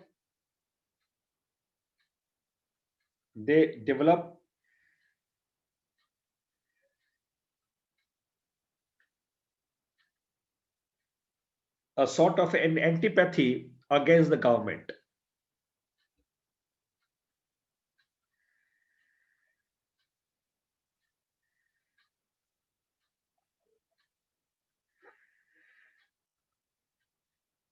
And in the words of Planning Commission only, out of rupee 1, only 20 paisa reaches to the actual beneficiaries in India due to these intermediaries.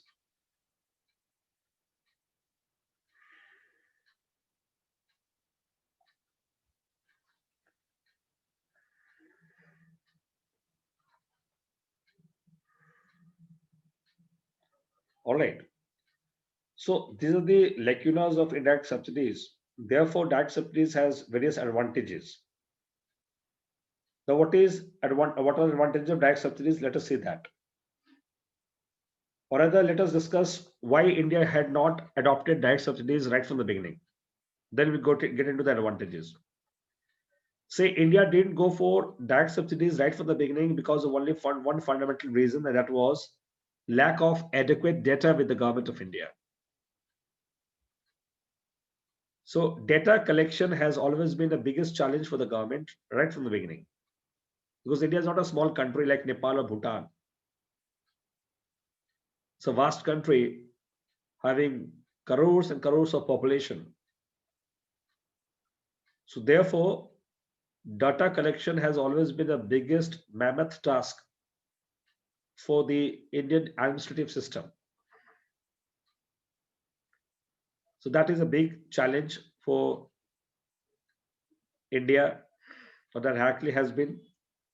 Secondly, lack of financial and banking penetration.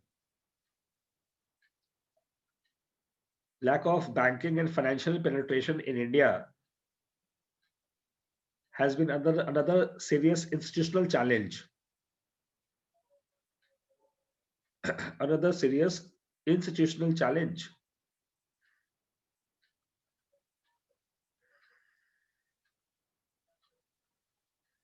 Thirdly,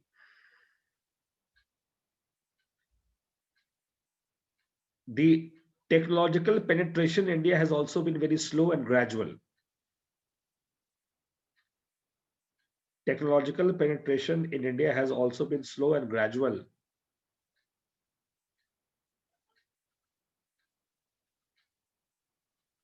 That has also been another very significant challenge. And fourthly, the attitude of Indians for adopting digital economy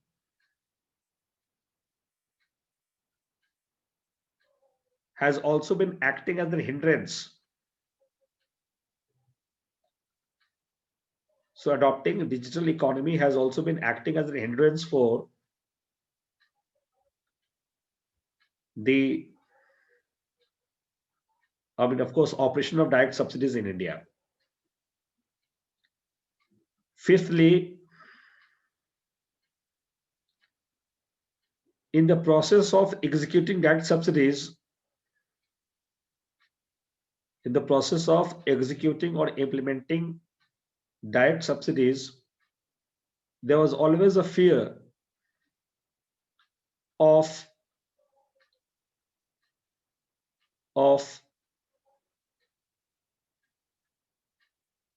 excluding the actual beneficiaries and including the fake beneficiaries. So there could always be an option, or rather the error of inclusion exclusion in the country. So that is another very serious challenge with the direct subsidies.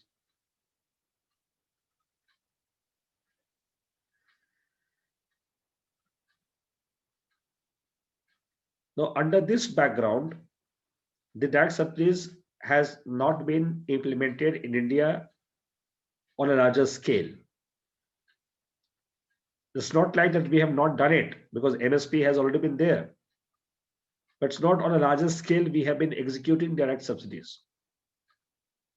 Now, under this background, today it has been realized by the government of India that there are multiple benefits of direct subsidies, especially in the context of checking the leakages and corruption and misappropriation of the public funds in the name of indirect subsidies. So under this background, the relevance of direct subsidies has emerged tremendously high, not only in India, but across the globe, across the world.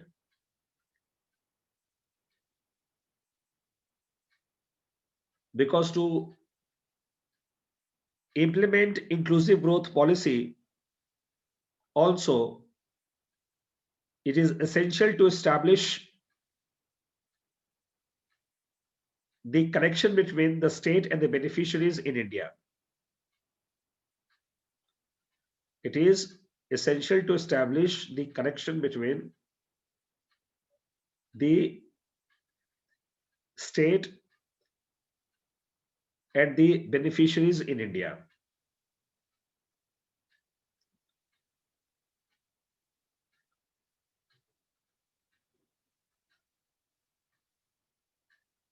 It will save millions of dollars of the government, the public exchequer. It will save millions of dollars of public exchequer every year by targeting the actual beneficiaries.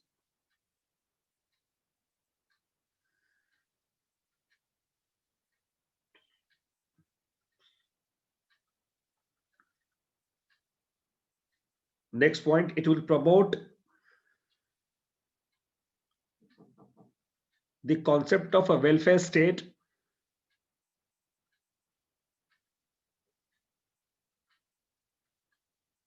and increase the faith and trust in the institution of state and democracy of India.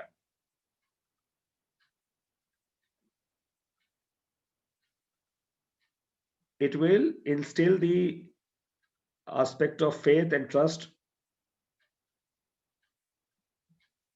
in the institution of state and democracy of India. So in other words, it will strengthen the Indian democracy in long run.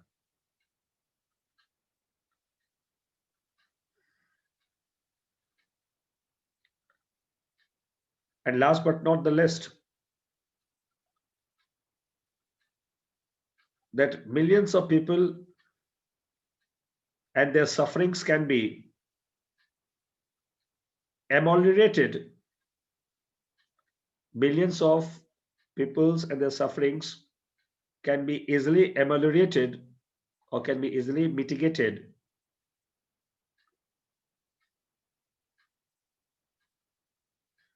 through the scheme of direct benefit subsidies.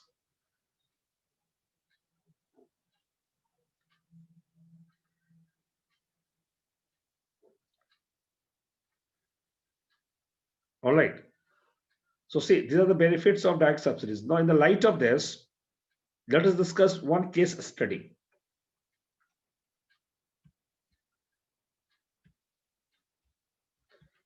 And this case study is typical for India, especially in the context of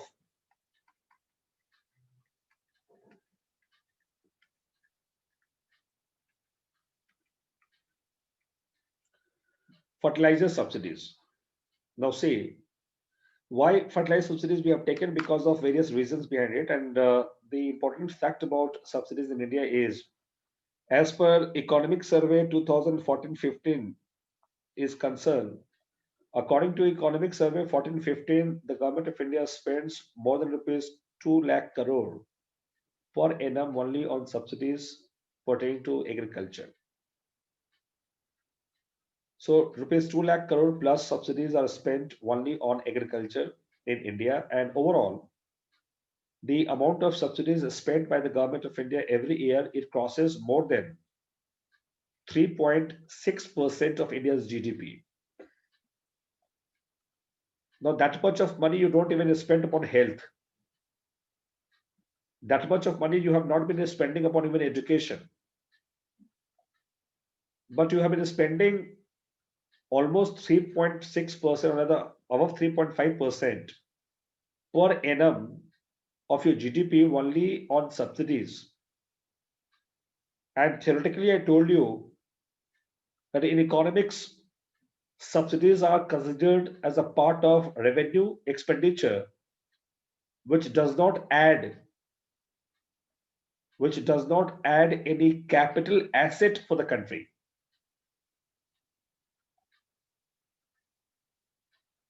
So subsidies does not add any capital asset for the country. It does not build roads. It does not build buildings.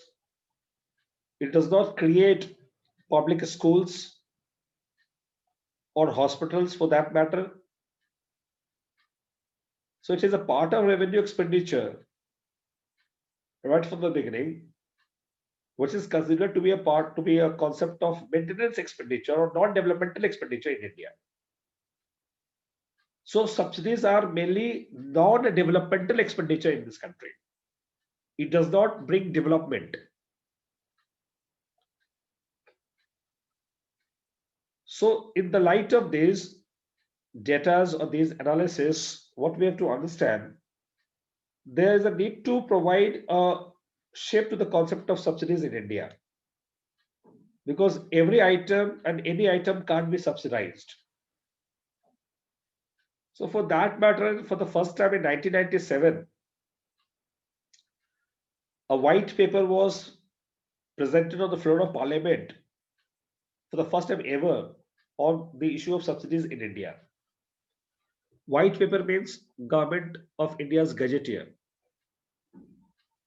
Government of India's official document is always known as white paper, the way it is known as yellow paper in China. All right, so white paper was presented on the floor of the Parliament for the first time in 1997 by the then Finance Minister. He was again P. Chidambaram. And in this particular white paper, for the first time, he gave the reasons to support subsidies.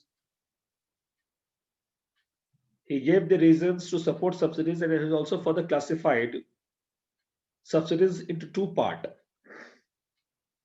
merit-based subsidies and non-merit-based subsidies.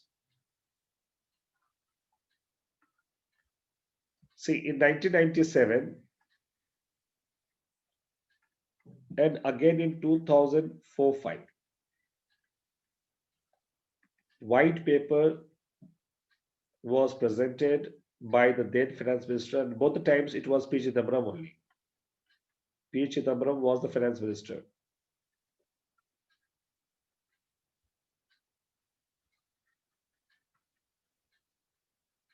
He was the finance minister in both the times. And it was he only who put up a white paper on subsidies for the first time on the floor of the parliament. And what was that idea? Idea was to classify subsidies in two parts: merit-based subsidies and non-merit-based subsidies.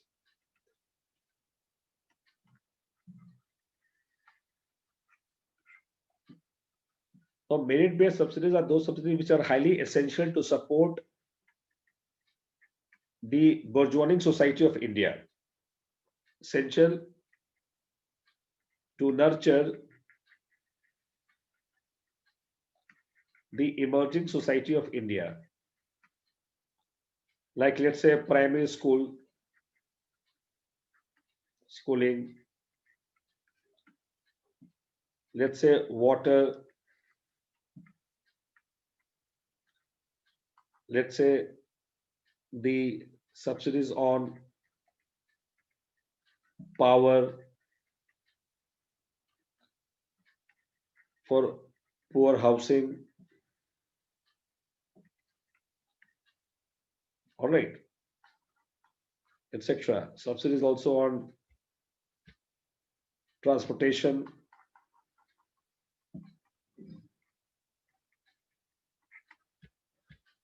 And there are also non-merit-based subsidies, which are not essential, non-essential to support the society in that way. For example, let's say subsidies on petrol, diesel, subsidies on higher academics,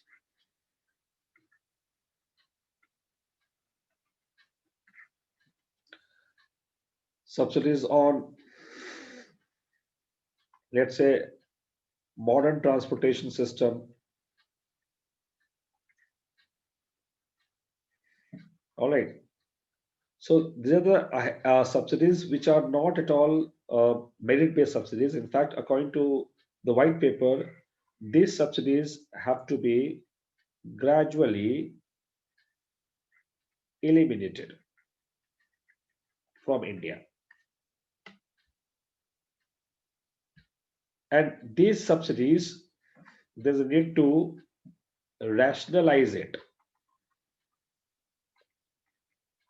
Rationalize it and make it targeted ones.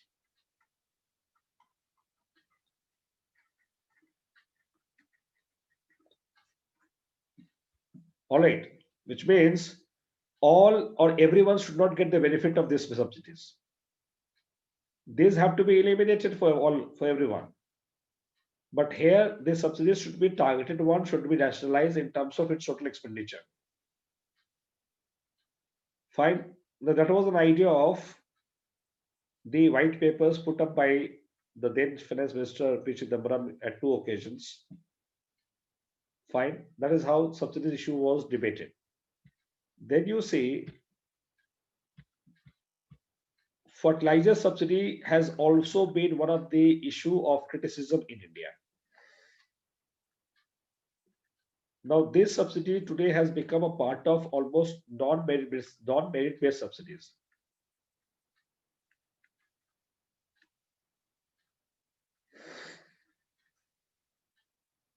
All right. Now, why? So, because of fertilizer subsidies, it has become so cheap. It has become so cheaper in the market that it is used mindlessly in India. Not only that, that is used mindlessly in India. For example, the best example is urea. Urea is so highly subsidized in India that it is also smuggled in Nepal, It is also smuggled in Myanmar, Sri Lanka. So these countries are using the smuggled urea from India because their urea is not so highly subsidized, unlike in India. And most importantly, since urea is so highly subsidized that it is also used by the industries in India. Industries are using this urea. Let's say paper industry using urea. Beverage industry is also using urea.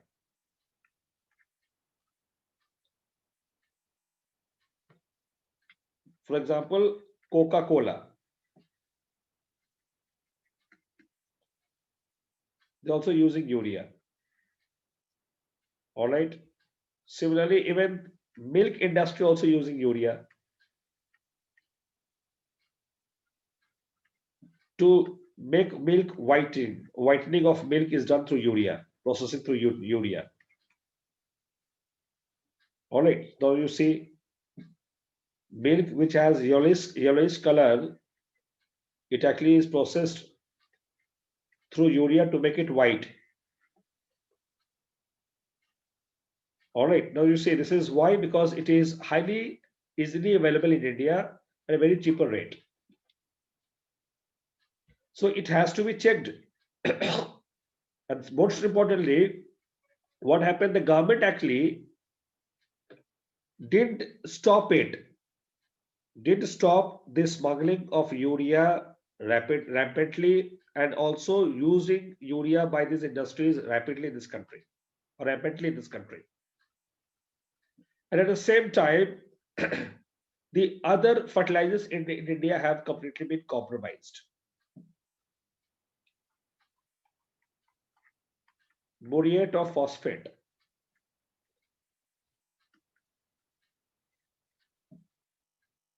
MOP, DAP, diammonium,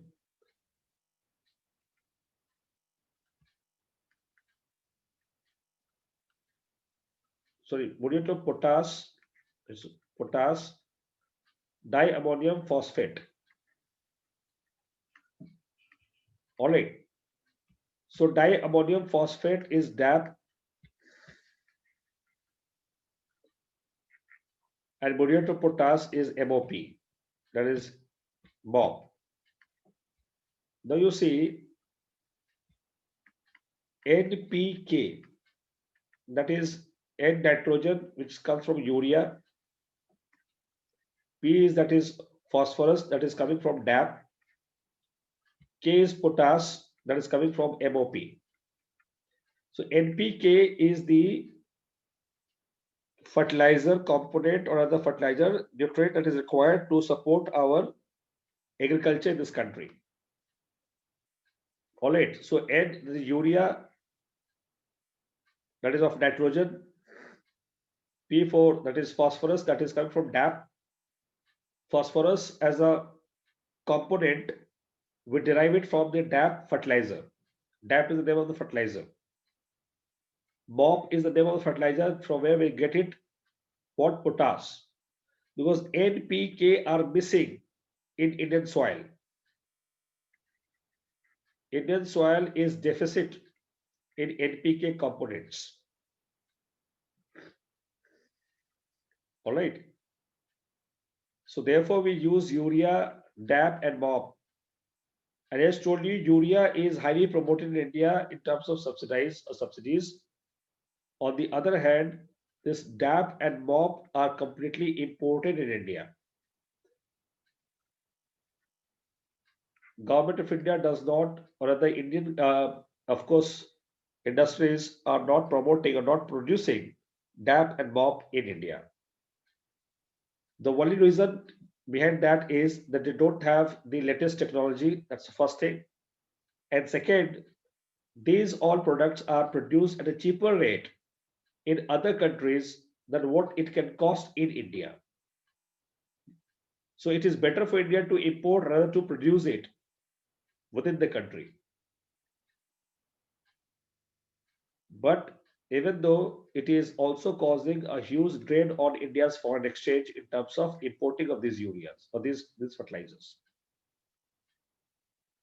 Now you see, this is the structural problem of India as far as fertilizer subsidies or fertilizers are concerned. In this background only, we have to understand the case of fertilizer subsidy. This was the background to understand fertilizer subsidy in India. So one thing you have to understand first, we are almost self-sufficient in urea production, yet there are instances where India has been forced to import urea. According to Economic Survey 2014-15, India still imports 20% of the total urea that is consumed in the country. Rest 80% we are producing ourselves. As far as DAP and MOP is concerned, India is completely dependent upon import because the cost of production is very high. Fertilizer is always a byproduct industry of petroleum industries. So fertilizer industries will develop only in those countries which are rich in petroleum reserves.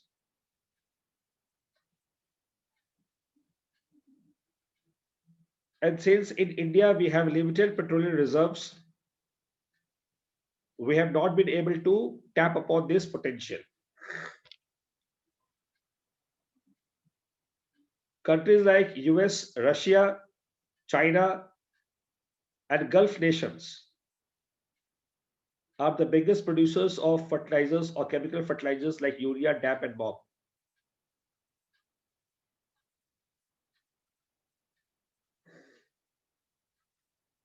All right. India imports DAP and MOP from China. India imports DAP and MOP from Saudi Arabia, Iran, Qatar.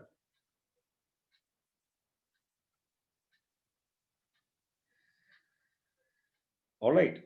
That's the status of India right now. So see, this is the background in which we have to understand fertilizer subsidy. Now let us get into the fertilizer subsidy topic that we were discussing as a case study. That what is the importance of fertilizer subsidy? See,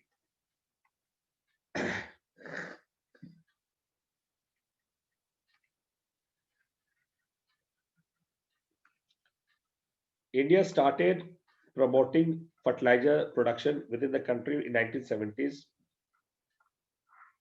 And under this, we launched a scheme called retention price scheme.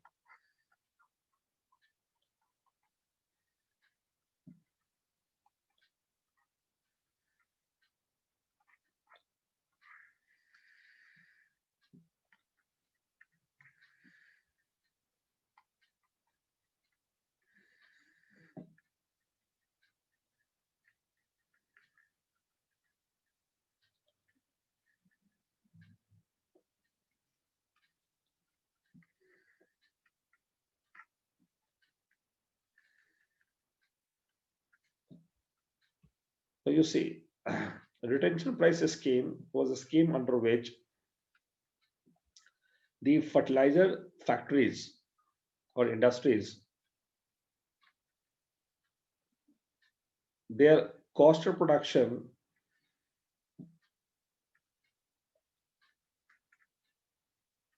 and their selling cost both were decided by the government only. All right. So the government used to control at what amount the product will be sold into the market. Fine.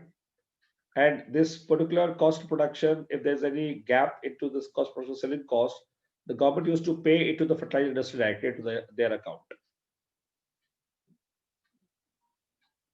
The issue was till 1990s, in fact, these fertilizer industries were owned by the government only. They were the PSUs of the government of India.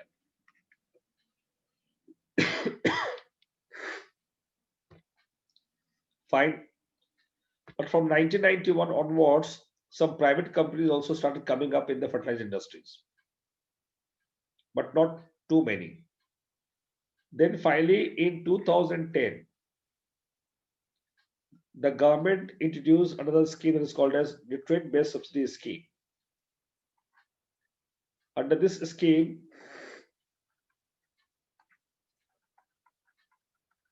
price of urea was decontrolled for the first time. And 50% of subsidy would be paid by the government. 50% amount is subsidy paid by the government, and rest 50% would be paid by the consumers. Urea price was completely controlled here in this era, till here. But it was, first of all, decontrolled here from 2010. Secondly, what the government did, government also announced to offer only 50% subsidies on urea. And rest 50% by the consumers, they will have to pay. The point was that under the nutrient-based subsidy scheme, the government started promoting that in urea, the micronutrients should also be promoted by the fertilizer manufacturers. Micronutrients should be promoted by the fertilizer manufacturers. Micronutrients like iron, zinc, copper, they're the micronutrients, manganese. Now, these are also required in the soil to have the proper or adequate growth of the plant. Since what happened, the government was giving a huge subsidies on urea only, so almost all the fertilizer companies, they were having no motivation in bringing any innovation in the composition of fertilizer in India. So they kept producing urea without even emphasizing the importance upon of the micronutrients component in fertilizer.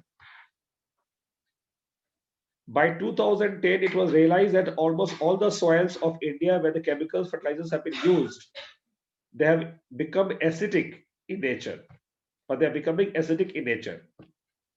Fertility has dipped, has declined due to lack of the other nutrients in the soil. So what the government did, in 2010, they launched nutrient-based subsidy scheme, which means if in urea, a manufacturer will include the micronutrients also, then they will get the additional 50% subsidy from the government of India directly to them. 50% subsidy would be given by the government directly to them. Sir, Yes. if the companies decided not to include micronutrients, so they would not get any benefit They from will the not get government. any benefit from the government. Okay. And neither from consumers. Neither for the consumers, in fact. Mhm. All right. So it was a step to motivate the fertilizer industry to start producing urea along with the composition of micronutrients also. That was done in the nutrient-based subsidy scheme in 2010. But all these schemes were the indirect subsidies schemes here. They all were the example of indirect subsidy schemes only. Because fertilizer as a component is used by the farmer. But farmers never received any benefit into their own account. It was the fertilizer companies or industries, they were receiving the benefit of subsidies from the government. And interestingly, the expenditure on subsidies by the year 2001-2, it reached rupees 99,000 crore per annum in India. And on an average, even let's say I'm talking about 2020, even 2020, it is 67,000 crore. So on an average, more than rupees 70,000 crore has been spent by the government of India per annum only on fertilizer subsidy. It's a huge sum of amount.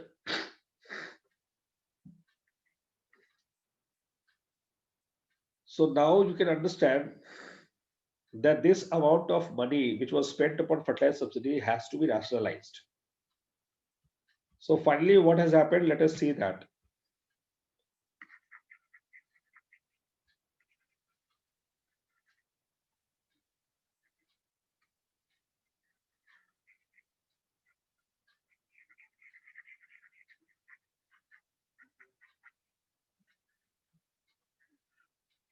In 2013, Nandan Nilekani Committee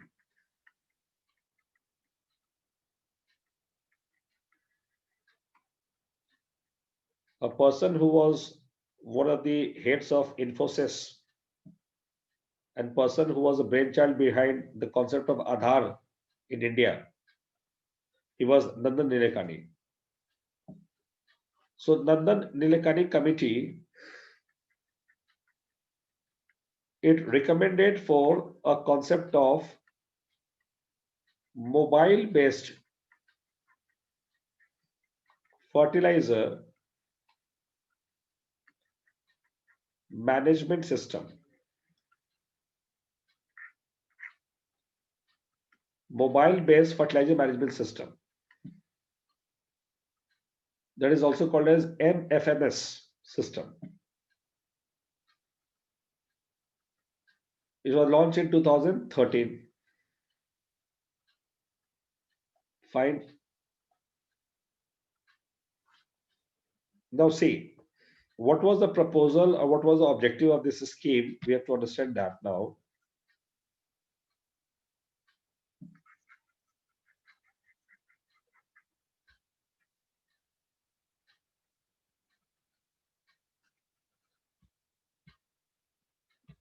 Now see, under this scheme, what was the idea? Idea was to shift the subsidies on fertilizer from indirect to direct subsidies. That was the idea. Indirect to direct subsidies.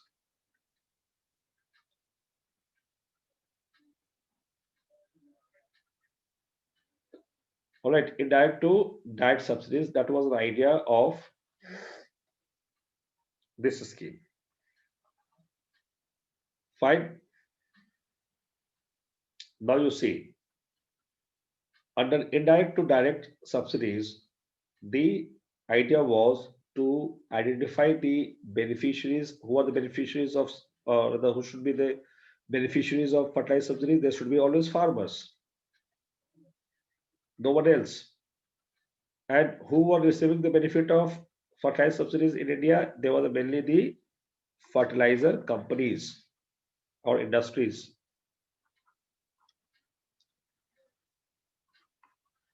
So benefit of subsidies were going here. But what it recommended, we have to shift here. That is farmers. Now through this, we will be able to save huge amount of money, crores and crores of rupees easily. But to shift here, it is essential to have biometric identification proof, Aadhaar.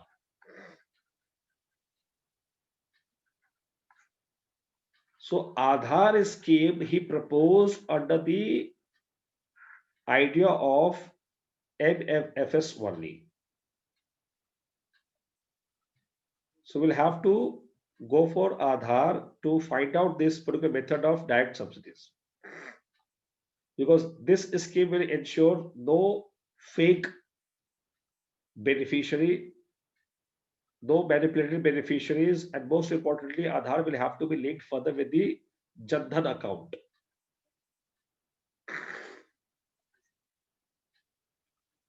All right. So we'll have to open a Jan Dhan account also for everyone, especially of farmers, to receive the benefit.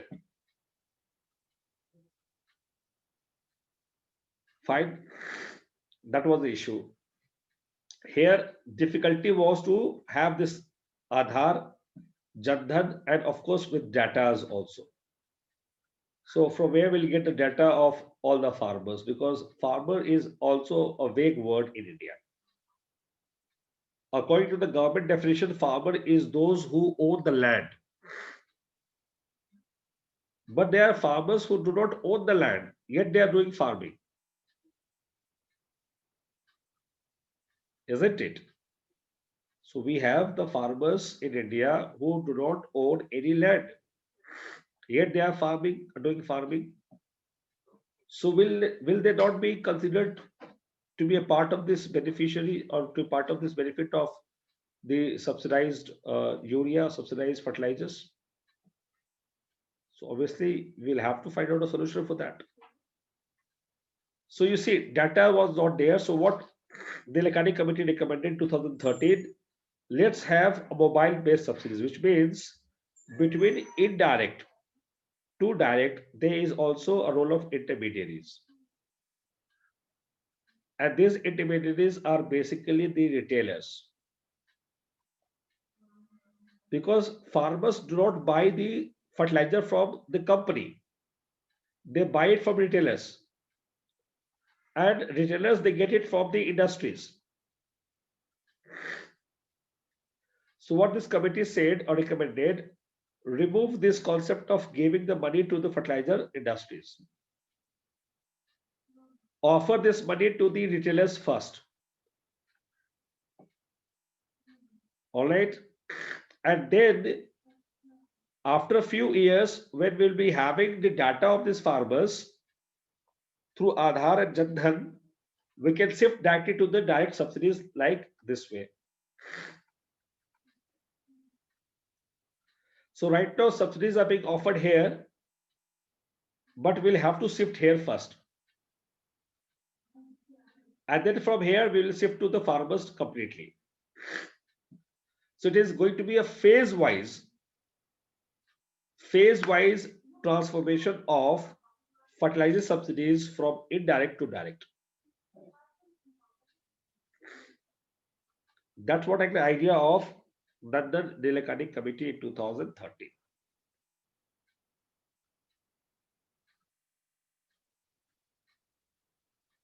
Therefore, it is known as mobile based, which means shifting, moving.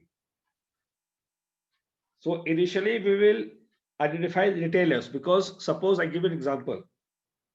In one district, there could be not more than 20, 30 retailers. So to identify those 20, 30 retailers, it is easy for the government. That to identify those, let's say 2 lakh or 3 lakh farmers in that area. All right. So first and foremost, if there are, let's say, overall only 10 industries of fertilizers in India, and there are only 2,000 retailers in India, so shift from 10 to 2,000, and then later on to 20 crores farmers. All right, that was the idea of MFMS concept of Nandan Nilekani Committee. All right, which the government of India is yet to take a final decision on that. Still, the benefit of subsidies are going into the hands of the private and the public sector companies. We have only 2 private companies working in the field of fertilizer industry. All right, owned by Reliance. Almost all the fertilizer industries are public sector companies in India right now.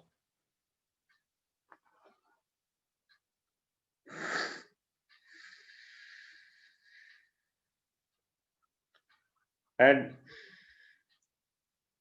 fertilizer is the only component in India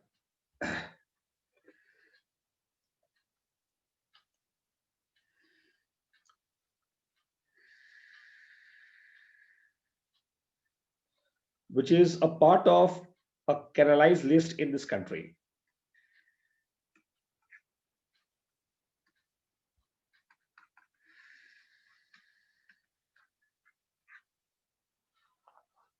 Fertilizer is only component in India which is part of canalized list in country, which means import of fertilizer can't be done by the private sectors.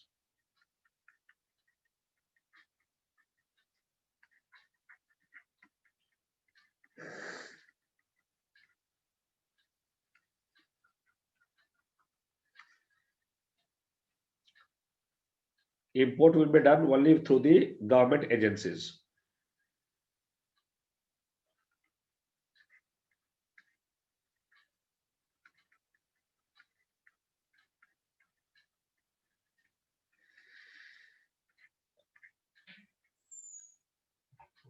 Metals and minerals trading corporation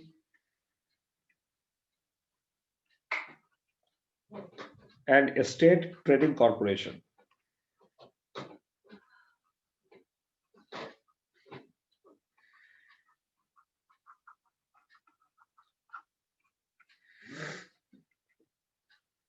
All right. So metals, minerals trading corporation and estate trading corporation.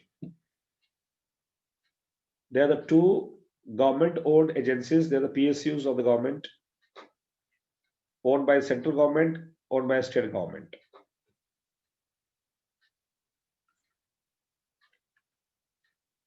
They are authorized in India to import fertilizers. A private company, even Reliance, can't import fertilizer in India. All right.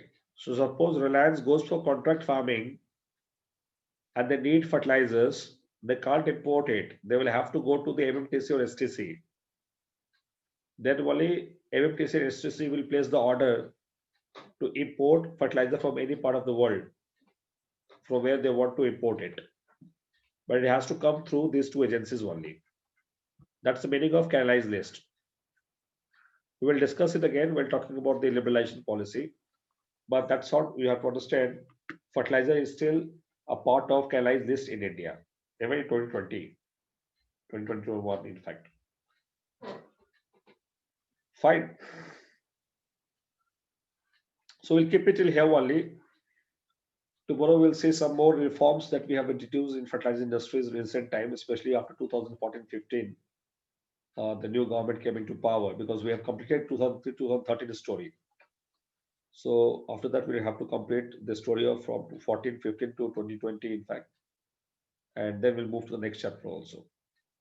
So tomorrow we'll take up this issue once more. ठीक है? तो आज इतना ही रखते हैं. If you have any question, you can ask. Then we can sum up the class today. Sir, I have a few questions. हाँ, पूछिए. हाँ जी, सर थालीनॉमिक्स का जो कॉन्सेप्ट है वो भी फूड सिक्योरिटी में आएगा?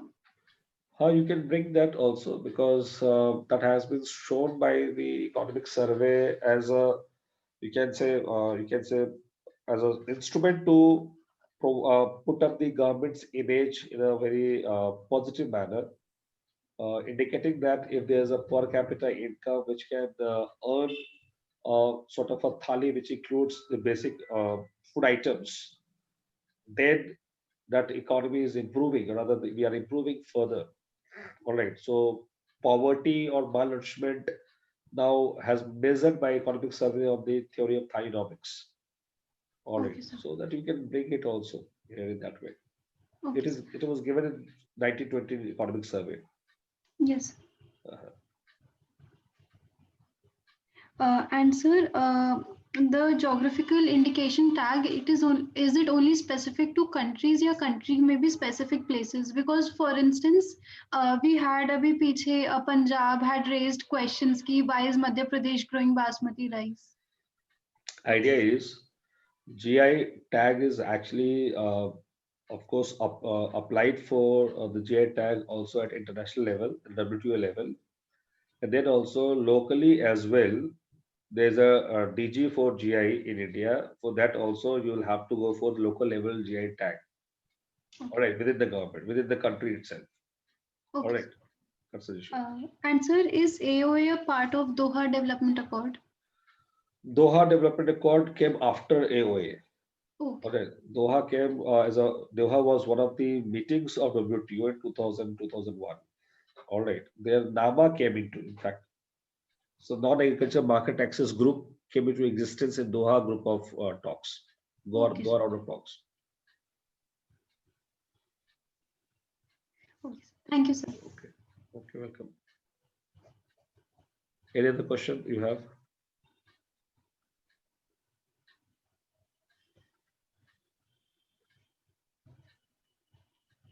All right, so fine. So let us meet again tomorrow. Tomorrow we'll meet at 7 o'clock only. Fine. So tomorrow we'll complete this story. And probably in this week we are going to complete almost agriculture sector, or almost, in fact, barring a few smaller topics which we'll discuss later on, in fact. Fine. So see you tomorrow. This tomorrow again we'll complete this issue. Fine. Take care. Bye bye. Thank you, sir. Okay. Thank you, bye. sir. Yeah. Thank bye. you, sir.